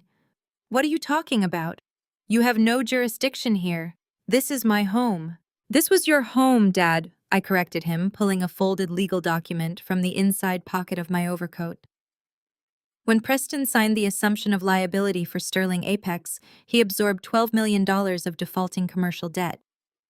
What you all clearly failed to read in the fine print was the cross-collateralization clause. Preston used this historic family estate as collateral to leverage the original loan modification. Jasmine let out a strangled, horrifying noise, her hands flying to her mouth. She looked at Preston, who was now staring at the floor, too terrified to speak. That loan went into default 72 hours ago, I explained, letting my words sink into the silent, horrified room. The bank initiated immediate foreclosure proceedings this morning. However, since my forensic accounting firm now manages the entirety of the Isaiah Sterling Primary Trust, I decided to make a corporate investment. I dropped the folded legal document onto the nearest edge of the dining table. I bought the banknote at 9 a.m. today. I hold the deed. I own the mortgage. I own this mansion, and I am calling the debt due immediately. I looked directly at Valerie, who was shaking so violently she had to hold on to the back of her chair to remain standing. You have exactly 48 hours to vacate my property. David and Mark are here to appraise the fixtures, the art, and the furniture to ensure you do not steal a single item on your way out. Preston stands frozen at the center of the long dining table, his face draining of blood until he looks entirely translucent. He shakes his head, his mouth opening and closing silently before he finally manages to force the words out. That is impossible, Preston stammers, his voice devoid of its usual arrogant swagger. That is a complete fabrication. The commercial debt was isolated to Sterling Apex. It was an independent corporate entity. It had absolutely nothing to do with the residential estate. You are lying to scare us. I offer him a slow, pitying smile. The kind of smile you give a child who has fundamentally misunderstood a very basic concept. I step fully into the room, leaving David and Mark standing at attention near the doorway. My heels click rhythmically against the polished hardwood floor, the sound ringing through the dead silence of the dining room. Every wealthy socialite, every local politician, every country club board member at the table is completely captivated by the spectacle. No one reaches for their wine, no one touches their food. They are watching the utter decimation of the Wilson family's public facade, and they are absolutely riveted. You really are a remarkably incompetent wealth manager, Preston. I say, my voice carrying clearly to every corner of the vast room. When you greedily signed the assumption of liability for Sterling Apex, You were so blinded by the $12 million valuation that you failed to perform even the most basic due diligence. You did not audit the ledger. You did not run a UCC lean search. You simply saw a massive number and let your ego dictate your actions. Harrison slams his hands down on the table, rattling the crystal glasses. He tries to muster a tone of commanding authority, but it wavers with raw panic. Kendra, that is enough. You will not conduct your hostile corporate theatrics in my home. We will take this to my private study, and we will handle this behind closed doors like a civilized family. We are way past closed doors, Dad, I reply sharply, not breaking my stride as I walk slowly down the length of the dining table. You made this public the night you threw me out into the rain. Jasmine made this public yesterday when she posted a heavily edited weeping video to 100,000 strangers accusing me of elder abuse. You wanted an audience for your fake rich Thanksgiving performance. Well, you have one. Let them hear exactly how you operate. I turn my attention back to Preston, who is visibly sweating, pulling at the collar of his tailored shirt. If you had bothered to read the fine print of the corporate charter, you absorbed Preston, you would have seen the cross-collateralization clause I explained, speaking slowly and deliberately. 3 years ago, Harrison was bleeding cash. His businesses were failing, and he needed immediate liquid capital to maintain this ridiculous country club lifestyle. He secured a loan modification through Sterling Apex. But to get the terms he wanted, he had to put up a secondary asset as collateral. Valerie lets out a sharp, horrified gasp. She looks at her husband, her eyes wide with betrayal. Harrison refuses to look at her, staring stubbornly at the table, his jaw clenched so tightly it looks painful. He leveraged the mansion estate, letting the truth hang in the air. He tied the deed of this historic family estate directly to the corporate debt of Sterling Apex. So when you took ownership of the holding company last week, Preston, you did not just inherit a toxic balance sheet. You inherited the attached liens. And what you failed to realize was that the restructured debt featured a massive non-negotiable balloon payment due exactly 5 days after the transfer of ownership. A payment that you completely missed. Jasmine whips her head around to stare at her husband. Her face contorts into a mask of pure, unadulterated rage. You told me the company was clean? Jasmine shrieks, her voice echoing shrilly off the vaulted ceiling. You told me we were getting $12 million in liquid assets. You told me my sister was just an idiot who gave away her inheritance. I did not know. Preston shouts back, raising his hands defensively. She hid the paperwork. It is a trap. She set us up to take the fall for her own financial mismanagement. I did not hide a single piece of paper, Preston, I counter smoothly. I provided your attorneys with the full, unredacted corporate history of Sterling Apex. You just chose not to read it because you were too busy planning how to spend money that never belonged to you. Because you missed the balloon payment, the entire $12 million loan defaulted. The bank immediately triggered the acceleration clause, bringing the full balance due. I reach into the inner pocket of my charcoal overcoat. I pull out a thick, heavy manila folder. It is packed with legal filings, deed transfers, stamped bank records, and the official notices of eviction. The bank initiated foreclosure proceedings on this estate at 8 o'clock yesterday morning. I continue walking directly toward the center of the massive dining table. But as I mentioned to my clients when they called to ask about Jasmine's pathetic smear campaign, I am not just a forensic accountant. I run an extremely successful firm. I have extensive liquid capital at my disposal, so I stepped in and made a corporate acquisition. Harrison stands up, his chair scraping violently backward. He points a shaking, furious finger at me. You cannot do this. I will tie you up in court for the next 30 years. I will sue you for fraud, for emotional distress, for corporate espionage. I have judges in my contact list. I have the best litigators in the state on retainer. You do not have a retainer. Dad, I reply, my voice dropping to a terrifyingly calm register. You do not have cash. You do not have credit. You do not even own the silverware on this table. You are entirely bankrupt, and every single person sitting in this room right now knows it. I look around the table. The country club president is staring at Harrison with open disgust. The real estate developers are whispering to each other, clearly realizing that the Wilson family is a sinking ship they need to abandon immediately.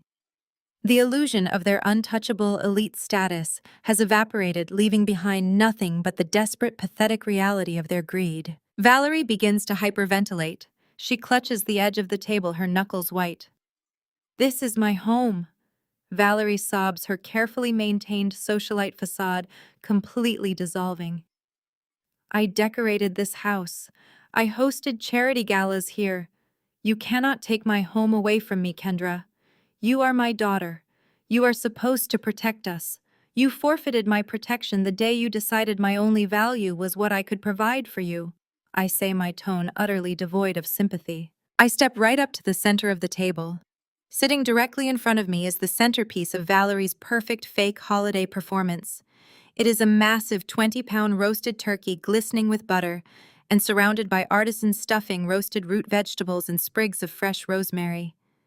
It sits on an antique silver platter, an emblem of the wealth they are pretending to possess.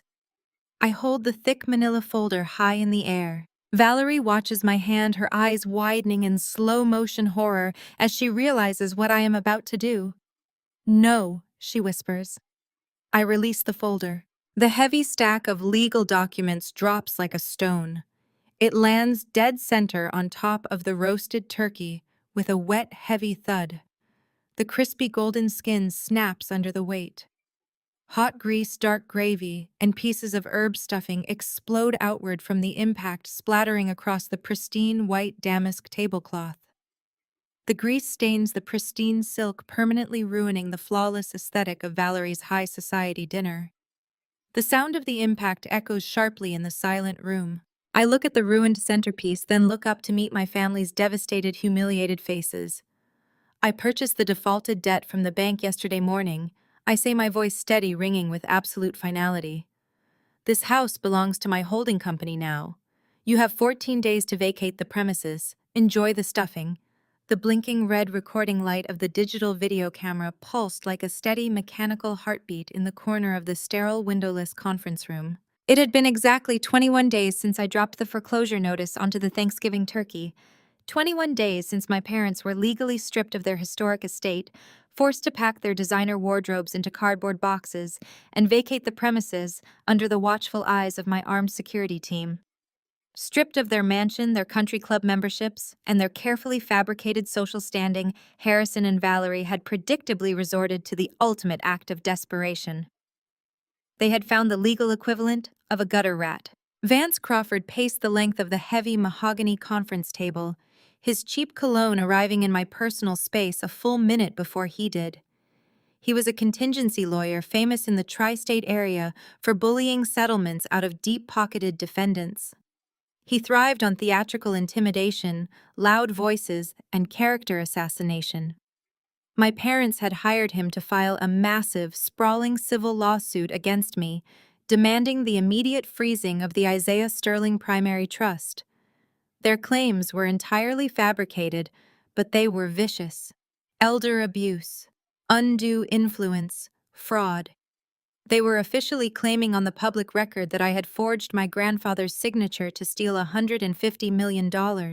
Now, sitting across from me in this brutally cold room, they believed they were finally going to break me. Valerie sat stiffly in a leather chair opposite mine, wearing a tailored navy suit from 3 seasons ago. She kept her hands folded primly on the table, her posture radiating an arrogant, triumphant energy. Harrison sat beside her, arms crossed tightly over his chest, a smug, vindictive smirk plastered across his face. They truly believed that forcing me into a recorded deposition, subjecting me to hours of brutal, relentless interrogation would make me panic. They expected the 18-year-old girl they had thrown out into the freezing rain a decade ago to suddenly resurface, burst into tears, and beg for a settlement to make the nightmare stop. They had no idea who they were dealing with. Vance slammed a thick, disorganized manila folder onto the center of the table. He leaned forward, planting both hands flat on the polished wood, bringing his face aggressively close to mine. He angled his body perfectly so the camera would capture his dominant posture. "Let us review your personal history for the record, Miss Wilson." Vance barked, his voice unnaturally loud, designed to rattle my nerves. You project the image of a highly successful, self-made corporate CEO. But the reality is far more pathetic, is it not? The reality is that you are a deeply bitter, estranged outcast who harbored a toxic jealousy toward a loving, successful family. I did not blink. I did not shift in my chair. My corporate counsel sat silently to my left, having received strict instructions from me prior to this meeting to not utter a single word or lodge a single objection. I wanted Vance to talk. I wanted him to commit every single lie, every single defamatory claim to the sworn legal record. You abandoned your parents at the age of 18. Vance continued, pacing back to the center of the room.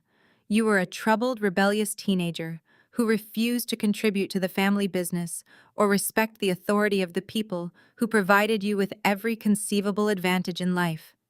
You ran away because you could not handle the pressure of excellence. Your sister Jasmine stayed. She built a beautiful marriage.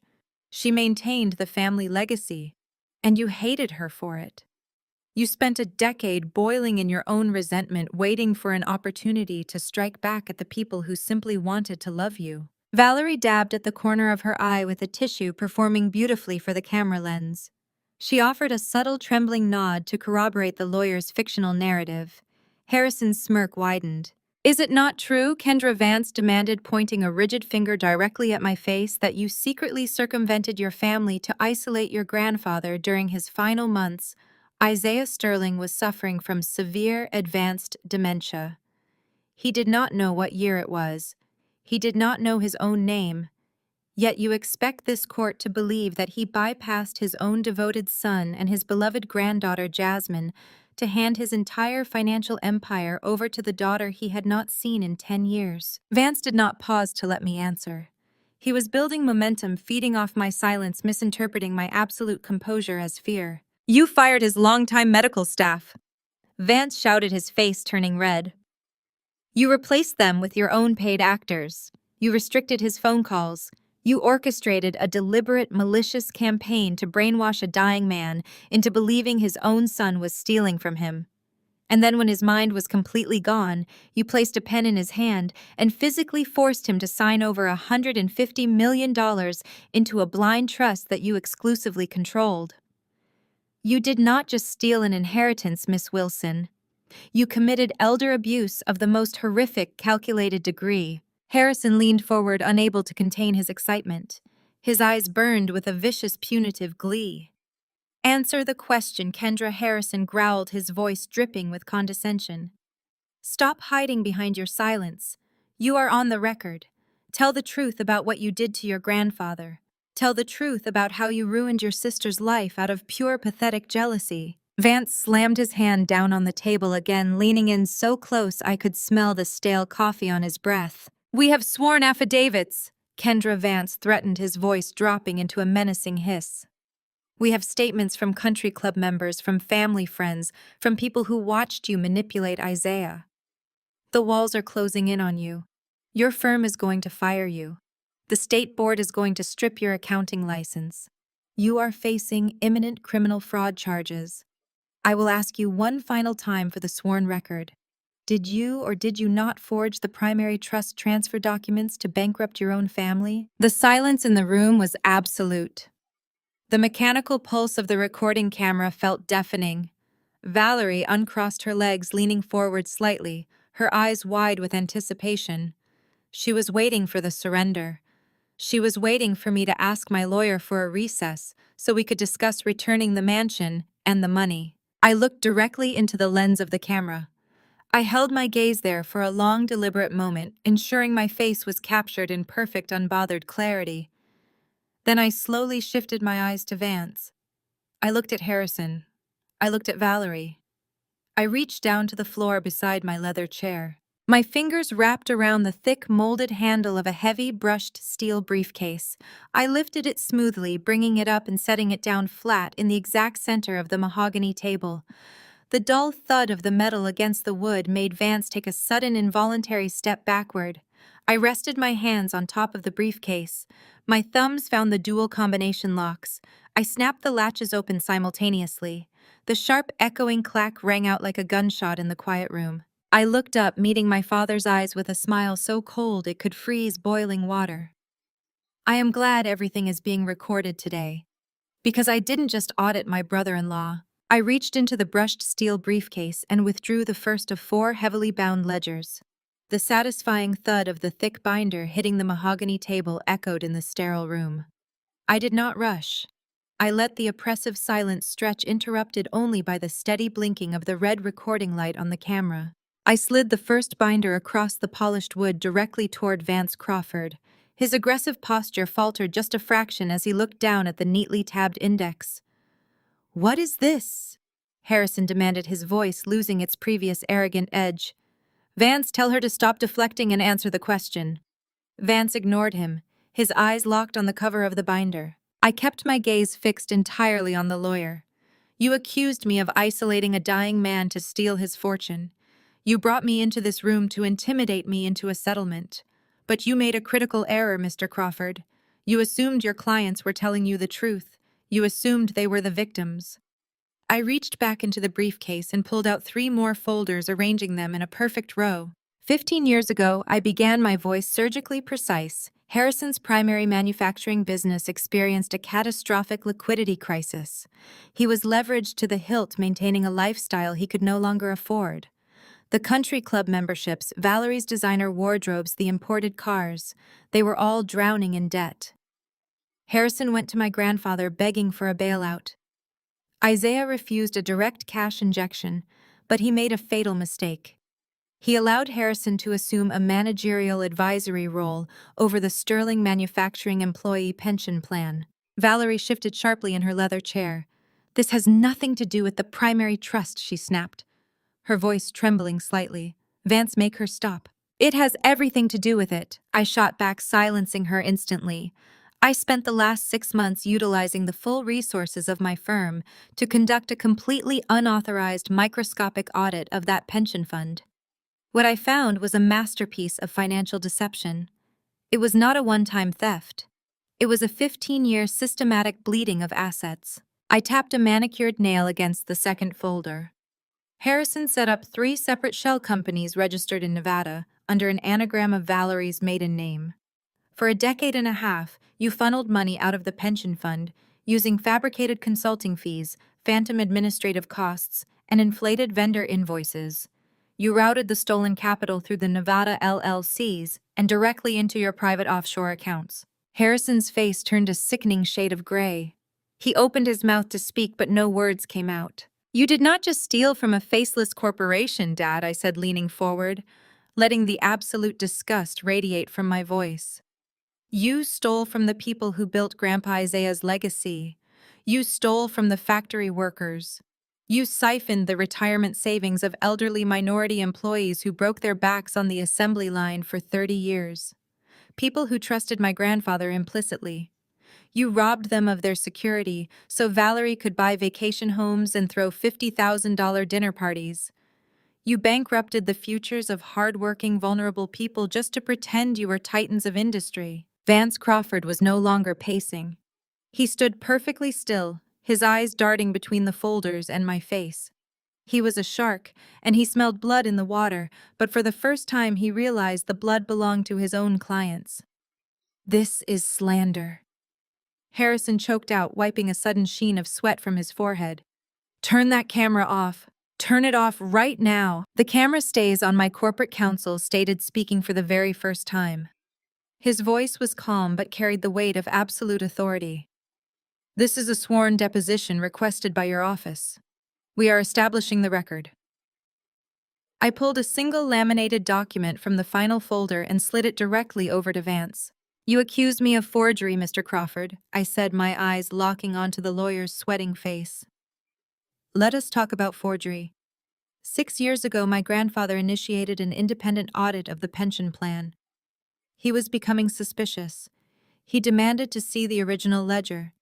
But suddenly, a document materialized signed by Isaiah Sterling himself, granting Harrison complete, irrevocable executive control over the fund and waiving all oversight requirements. Valerie let out a sharp, terrified gasp. She pressed both hands to her mouth, staring at the laminated document sitting in front of Vance. I hired the top forensic handwriting analyst in the country, I explained, watching Vance's eyes scan the text. The same analyst used by the Federal Bureau of Investigation. He compared the signature on that executive transfer document to 30 verified samples of my grandfather's handwriting. He also compared it to samples I provided of my mother's handwriting. The conclusion was absolute and undeniable. Isaiah Sterling never signed that document. Valerie practiced his signature for weeks, perfectly mimicking his pen strokes, and executed a fraudulent legal document to prevent her husband from going to federal prison. Vance reached out slowly and picked up the forensic report. His hands were remarkably steady, but the aggressive theatrical bully who had been shouting at me 10 minutes ago was completely gone. He was reading the report with terrifying speed, his legal mind absorbing the catastrophic implications of the evidence I had just presented. "You are looking at federal wire fraud," I told Vance, keeping my voice low and steady. "You are looking at violations of the Employee Retirement Income Security Act. You are looking at grand larceny, tax evasion, and conspiracy to commit fraud across state lines. The total amount stolen over 15 years exceeds $28 million. I leaned back in my chair, folding my hands neatly in my lap. My grandfather discovered the truth 3 years ago, I revealed, delivering the final crushing blow. He realized his own son and daughter-in-law had orchestrated a massive criminal enterprise to defraud his employees. The betrayal nearly killed him. But he knew that if he went to the authorities, the ensuing scandal and immediate freezing of assets would bankrupt the company and destroy the remaining pension funds. The workers would lose everything, while the courts spent a decade untangling the mess. Harrison was shaking. He looked like a man standing on the gallows watching the executioner place the noose around his neck. "So Grandpa Isaiah came to me," I continued. "He knew I was a forensic accountant. He knew I operated without sentiment or emotional weakness. He quietly transferred the entire primary trust and the holding companies into my name before his mind began to fail. He tasked me with a single absolute directive. I was to silently rebuild the pension fund, using the primary trust assets, ensuring every single employee received their full retirement. And once the workers were completely protected, I was to dismantle you." Vance Crawford gently placed the forensic report back onto the table. He looked at the bank routing numbers. He looked at the shell company registrations. He looked at the irrefutable mountain of evidence sitting perfectly organized in front of him. He realized he had walked into a trap. He had dragged me into a recorded deposition to accuse me of a crime, only to have me submit sworn documented evidence of his clients committing multiple federal felonies. As their attorney of record in a lawsuit directly tied to these stolen assets, he was now dangerously close to being implicated in a conspiracy to cover up federal fraud.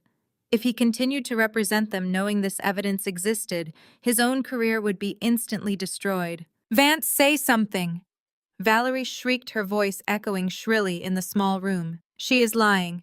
Tell her she cannot use these documents. Object to this. Do your job."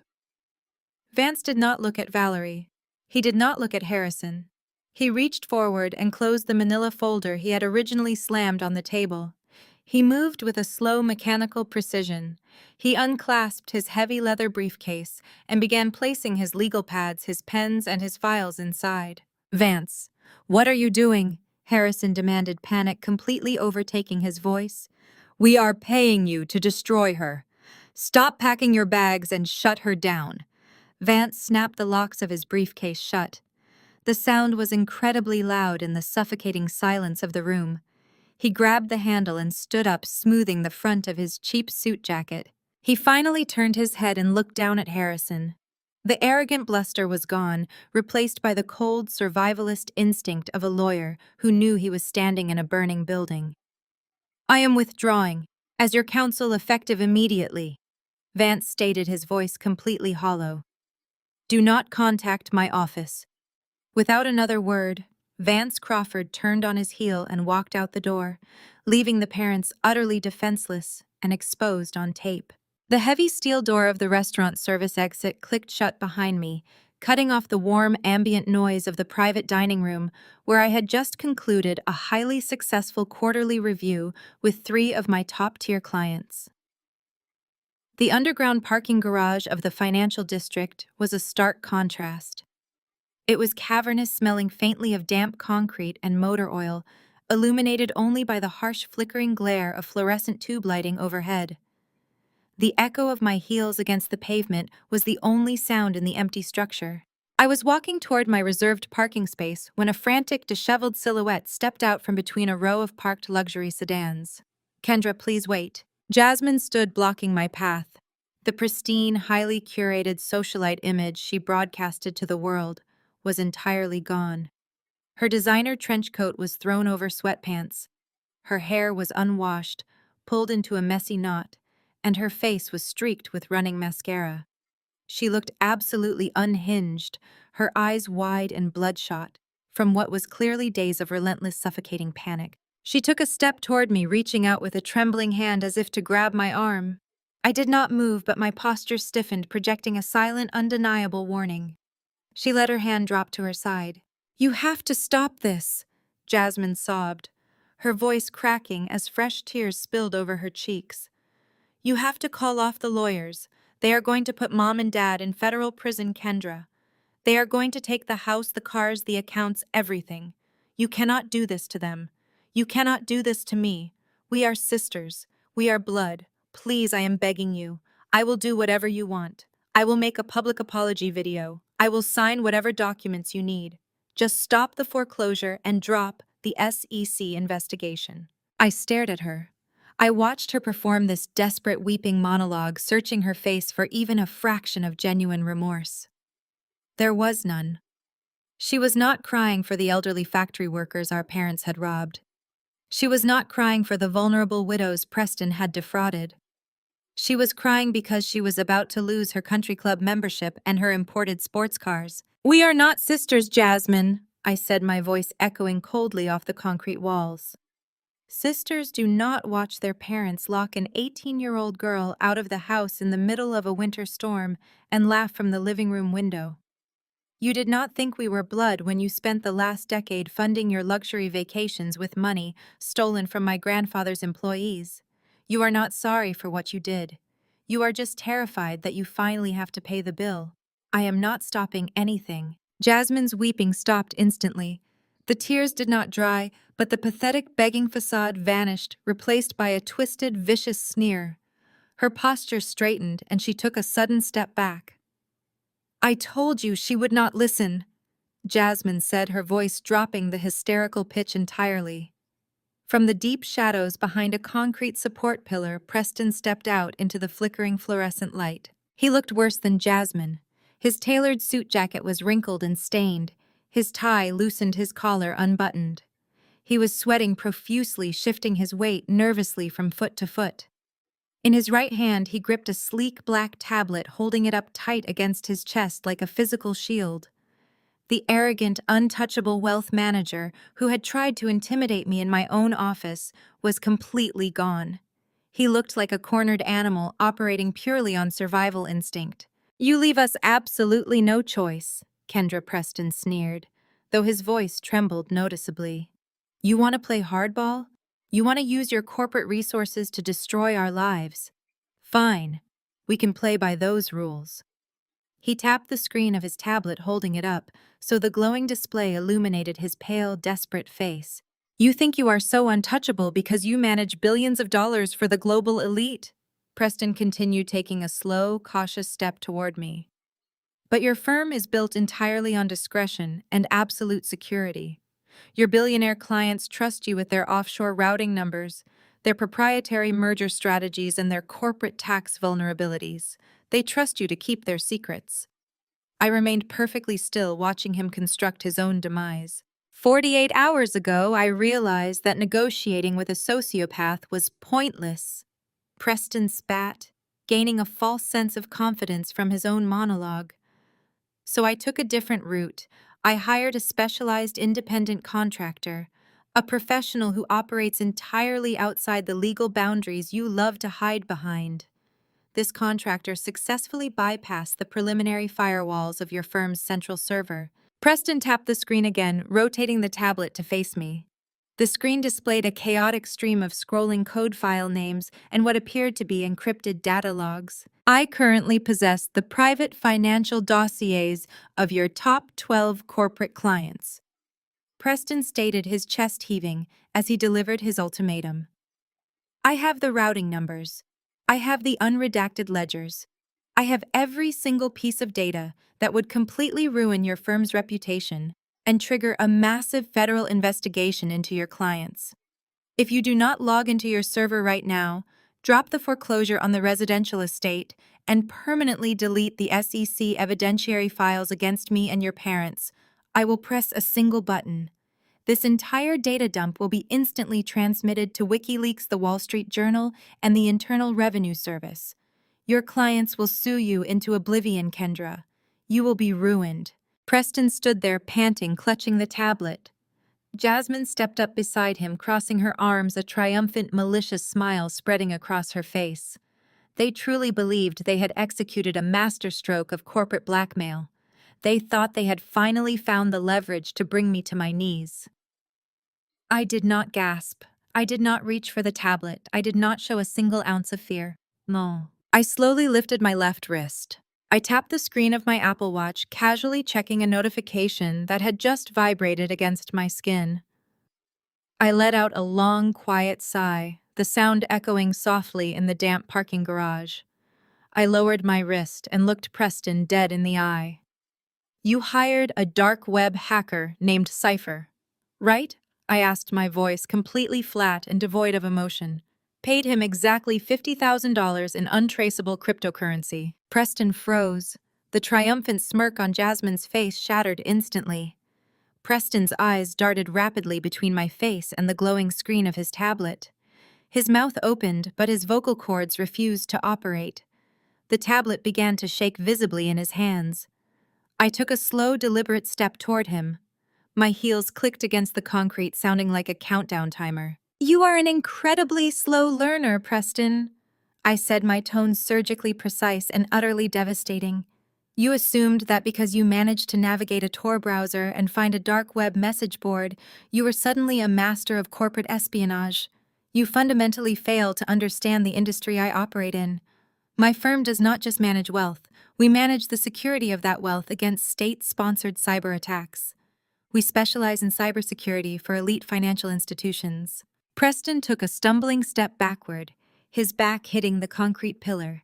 He looked like a man who had just realized the parachute he was wearing was actually a backpack full of anvils. Cypher is not an independent contractor, Preston, I explained, stepping directly into his personal space, forcing him to look at me.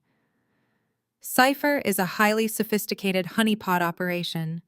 It is a fabricated digital persona run exclusively by my IT director, Marcus, designed specifically to catch amateur corporate espionage and internal data breaches. You did not bypass my firewalls. Marcus opened a side door, invited you into a quarantined, heavily monitored sandbox server, and fed you a stream of completely fabricated, artificially generated data files. Jasmine let out a sharp, horrifying gasp, pressing both hands over her mouth. She backed away from her husband, staring at him in absolute devastating horror. You did not steal my client's data, I continued, my voice dropping to a terrifyingly calm register. You handed Marcus a fully documented, indisputable confession to federal corporate extortion. We have the IP address of the laptop you used sitting in your living room. We have the entirely unencrypted chat logs, where you explicitly detailed your intent to blackmail a forensic accounting firm. We have the exact timestamp and the blockchain tracking data of the $50,000 wire transfer you sent from your hidden Cayman account. Preston's fingers went completely numb. The sleek black tablet slipped from his grasp. It hit the concrete floor with a sharp crack, the screen shattering into a spiderweb of fractured glass. He did not even look down at it. He was staring at me, his eyes wide, his breathing shallow and rapid. The reality of his colossal, inescapable blunder was fully setting in. He had handed me the exact weapon needed to lock him away for decades. Jasmine collapsed against the side of a parked car. She slid down the metal door, landing heavily on the damp concrete, and began sobbing hysterically. Her wails echoed through the garage, a harsh grating sound of absolute defeat. She realized it was truly over. There were no more legal loopholes, there were no more contingency lawyers, there was no more family money to hide behind. From the far end of the underground parking garage, the heavy metallic screech of tires against concrete echoed sharply. The unmistakable wail of police sirens pierced the cold night air, growing rapidly louder as they descended the entrance ramp. Bright flashes of red and blue light began bouncing off the gray concrete walls, illuminating the terrified faces of my sister and her husband. I looked down at Preston, who was now trembling so violently his teeth were chattering. I offered him a cold, unforgiving smile. "You shouldn't have brought a keyboard to a gunfight, Preston," I said, my voice cutting cleanly through the approaching sirens. "Especially against the woman you told to buy off the value menu." 3 police cruisers screeched to a halt, completely blocking the exit lane of the parking garage. The doors flew open and 4 armed officers stepped out, their tactical flashlights cutting through the dim lighting, pinning Preston against the concrete pillar. "Preston Wilson," one of the officers shouted, stepping forward with a pair of heavy steel handcuffs. "You are under arrest for corporate extortion, federal wire fraud, and conspiracy to commit blackmail. Turn around and place your hands behind your back." Preston did not fight. He did not argue. He slowly turned around and placed his hands against the cold concrete. The heavy metallic click of the handcuffs locking into place echoed through the garage. Jasmine remained on the floor, weeping uncontrollably, as the officers physically hauled her husband away toward the waiting cruisers. I stood perfectly still, watching the flashing red and blue lights paint the concrete walls, knowing the empire of lies was finally permanently dismantled. The crystal chandeliers of the sterling atrium cast a brilliant, fractured light across the grand ballroom. It was the premier event space in the city, an architectural masterpiece of vaulted glass and white marble, and tonight it was filled to capacity with the absolute apex of local high society. Waiters in black ties circulated with silver trays of vintage champagne and beluga caviar.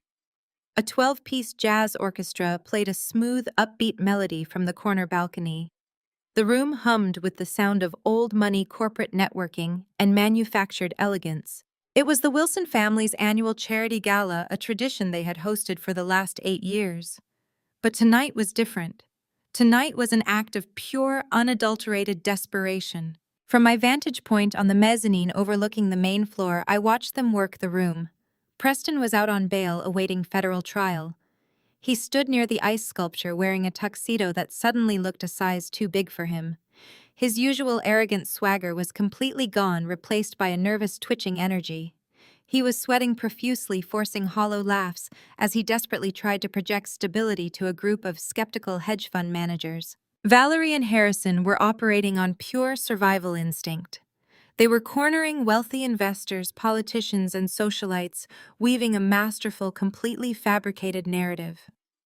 I watched my father pull the president of the local commerce board aside, speaking in hushed, urgent tones about an exclusive limited-time investment opportunity in a new commercial venture. My mother was working the wives, floating a tragic, carefully rehearsed story about a temporary liquidity freeze due to a bureaucratic bank error, soliciting massive donations for a sham charitable foundation they controlled. They were scamming their own friends. They were trying to crowdsource their criminal defense fees and secure enough cash to flee the foreclosure I had dropped on their doorstep 3 weeks ago. They were drowning, and they were trying to drag everyone in that room down with them. It was time to cut the anchor. I stepped out of the shadows of the mezzanine and walked toward the grand, sweeping marble staircase that descended directly into the center of the ballroom. I was wearing a custom floor-length emerald couture gown that moved like liquid glass under the chandelier light. I wore no jewelry, no accessories, save for a single flawless diamond tennis bracelet on my right wrist. I did not need to dress loudly to command attention. True power does not shout. As my heels clicked against the top marble step, the sound caught the attention of a few guests below. Heads began to turn. Conversations trailed off. The sea of wealthy attendees slowly parted, creating a wide, unobstructed path toward the main stage. Valerie was the first of my family to spot me. She was mid-sentence laughing charmingly with a state senator when her eyes darted toward the staircase. The champagne flute slipped from her fingers, shattering against the marble floor. Her face contorted into a mask of sheer panic. She abandoned the senator without a word, pushing aggressively through the crowd of elite guests. She signaled frantically to the venue's private security detail, a team of broad-shouldered men stationed at the perimeter of the ballroom. Valerie grabbed the arm of the head of security, pointing a shaking finger directly at me as I continued my slow, deliberate descent down the stairs. "Remove her immediately!" Valerie hissed, her voice loud enough to turn heads in a 10-foot radius. "She is not on the guest list. She is a hostile party, and she is trespassing. Throw her out the back service doors right now." The head of security, a tall man named Reyes, did not reach for his radio. He did not signal his men to move. He stood perfectly still, looking from Valerie to me, and then back to Valerie. He gently but firmly removed Valerie's hand from his uniform sleeve. Valerie's eyes widened in furious disbelief. "Did you hear me?" Valerie demanded, her voice cracking with hysteria. "I am hosting this gala. I am paying your firm. Remove her." Reyes leaned down slightly, his expression entirely devoid of emotion. "Ma'am, we cannot remove her." Reyes stated, his voice carrying a calm, professional finality that echoed in the sudden quiet of the surrounding crowd. "Ms. Kendra is the primary sponsor and the exclusive owner of this venue. You are her guests." Valerie physically staggered backward as if she had been struck. All the blood drained from her perfectly contoured face. She looked up at the vaulted glass ceiling, at the marble pillars, at the sheer scale of the building she had rented for her desperate scam. Finally realizing the absolute magnitude of the empire I had built, she had walked blindly into my domain. I reached the bottom of the staircase and walked right past my speechless mother. She did not even try to stop me. She was entirely paralyzed by the sheer weight of her own insignificance. I glided through the parted crowd, ignoring the shocked whispers of the socialites who had spent the last decade listening to my family call me a bitter failure. I ascended the short set of steps to the main stage. I walked past the podium and made direct eye contact with the audio technician stationed behind the soundboard. I raised my hand and gave him a single sharp nod. The technician instantly cut the power to the jazz orchestra's amplifiers. The music died with a harsh, jarring screech of feedback. The sudden, deafening silence in the grand ballroom was absolute. 500 of the most powerful people in the state stood completely still, their eyes locked onto the stage. I stepped up to the microphone, adjusting it smoothly to my height. I looked out over the sea of faces, locating Harrison, who was frozen near the bar, and Preston, who looked like he was about to physically vomit. Jasmine was standing near the front row, trembling violently, realizing exactly what was about to happen. Valerie and Jasmine suddenly snapped out of their paralysis. Driven by absolute blind panic, they rushed the stage steps, desperately intending to rip the microphone away from me. They never made it. Reyes and 3 other security guards stepped smoothly into their path, forming an impenetrable human wall at the base of the stairs.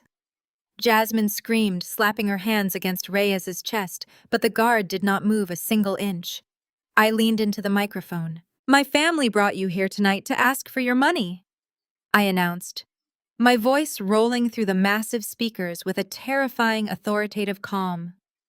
"They smiled at you. They poured you champagne. They pitched you exclusive investments and asked for your charitable donations. But before any of you write a check or sign a wire transfer, you should know the absolute truth about the people hosting you." A collective, synchronized gasp rippled through the ballroom. Phones immediately began emerging from pockets and evening bags. "The $8 million trust they continuously brag about is actually $12 million in default," I stated, letting the facts strike the room like physical blows. "The historic mansion they have hosted you in for years is actively being foreclosed on by my corporate holding company. They do not own it. They have exactly 11 days to vacate the premises before the county sheriff physically removes them." I pointed a single polished fingernail directly at the ice sculpture where Preston was now actively attempting to back away toward a side exit. And the brilliant CEO of their investment firm, Preston, I continued, my voice echoing like a judge reading a final sentence, is currently out on bail, facing federal extortion and embezzlement charges for stealing from the pension funds of elderly factory workers. He is not a financial genius. He is a thief facing 20 years in federal prison. The ballroom erupted. The silence shattered into a chaotic roar of outraged shock and furious disbelief. I watched the exact moment high society turned its back on the Wilson family. It happened in real time. The president of the Commerce Board pulled out his phone and immediately dialed his bank to cancel the check he had written 20 minutes prior. The hedge fund managers who had been speaking to Preston turned away in absolute disgust, signaling their wives to gather their coats. Elite socialites backed away from Harrison, treating him like he carried a highly infectious disease. Their entire social network, the very foundation of their identity, disintegrated before their eyes. The fake empire was completely, utterly shattered. Jasmine collapsed onto the marble stairs at the base of the stage. She buried her face in her hands, sobbing hysterically, her designer dress pooling around her. The golden child, the perfect daughter who had built her entire life on a pedestal of stolen money and fabricated superiority, was reduced to a weeping, humiliated wreck. Valerie pushed past the security guards who finally stepped aside, no longer viewing her as a threat. She fell to her knees on the cold marble floor directly in front of the stage. The arrogant, cruel woman who had spent 30 years making me feel completely worthless was looking up at me with raw, undisguised terror. "Please, Kendra." Valerie begged, her voice cracking as she pressed her hands together in prayer. Her makeup was ruined, her perfect hair disheveled. "I am sorry. I am so sorry for everything. Please, you have to stop this. You are my daughter. You cannot leave us like this. We have absolutely nothing left." I looked down at my mother. I felt no anger. I felt no sadness. I felt absolutely nothing. The emotional hold they had over me had been permanently severed the night they locked me out in the cold. "You gave me $1 and told me to go earn my own," I said, my expression entirely unreadable. "I did exactly what you asked." I reached into the small, hidden pocket of my gown. I pulled out a single crisp $1 bill. I let it slip from my fingers. It fluttered slowly through the air, drifting down from the stage, until it landed silently on the polished marble floor, coming to rest right next to my mother's expensive designer shoes. I did not wait for a response. I did not look back at my father, who was standing alone in a sea of angry investors. I did not look at my weeping sister. I turned around and walked down the back stairs of the stage. The service doors opened automatically for me. I stepped out into the crisp, quiet night air, the heavy doors sealing the chaos of the ballroom behind me. A sleek, black chauffeured town car was idling by the curb, the engine humming quietly. The driver opened the rear door, offering a respectful nod. I stepped inside the plush leather seating wrapping around me in absolute silence. "Take me home," I instructed the driver softly. The car pulled smoothly away from the curb, leaving the shattered, toxic remnants of my past behind in the rearview mirror as I returned to the real, unshakable empire I had built entirely for myself. The ultimate lesson from this story is that your true worth is never defined by the toxic people who try to keep you down, even if they are your own family. When faced with betrayal, manipulation, and systematic emotional abuse, the greatest revenge is not stooping to their level, but silently building an unbreakable foundation of independence. Blood does not excuse cruelty or entitle anyone to your hard-earned success. Walking away from a poisonous family dynamic is never a failure. It is the ultimate act of self-respect. You are the sole architect of your life. Never let anyone else hold the pen.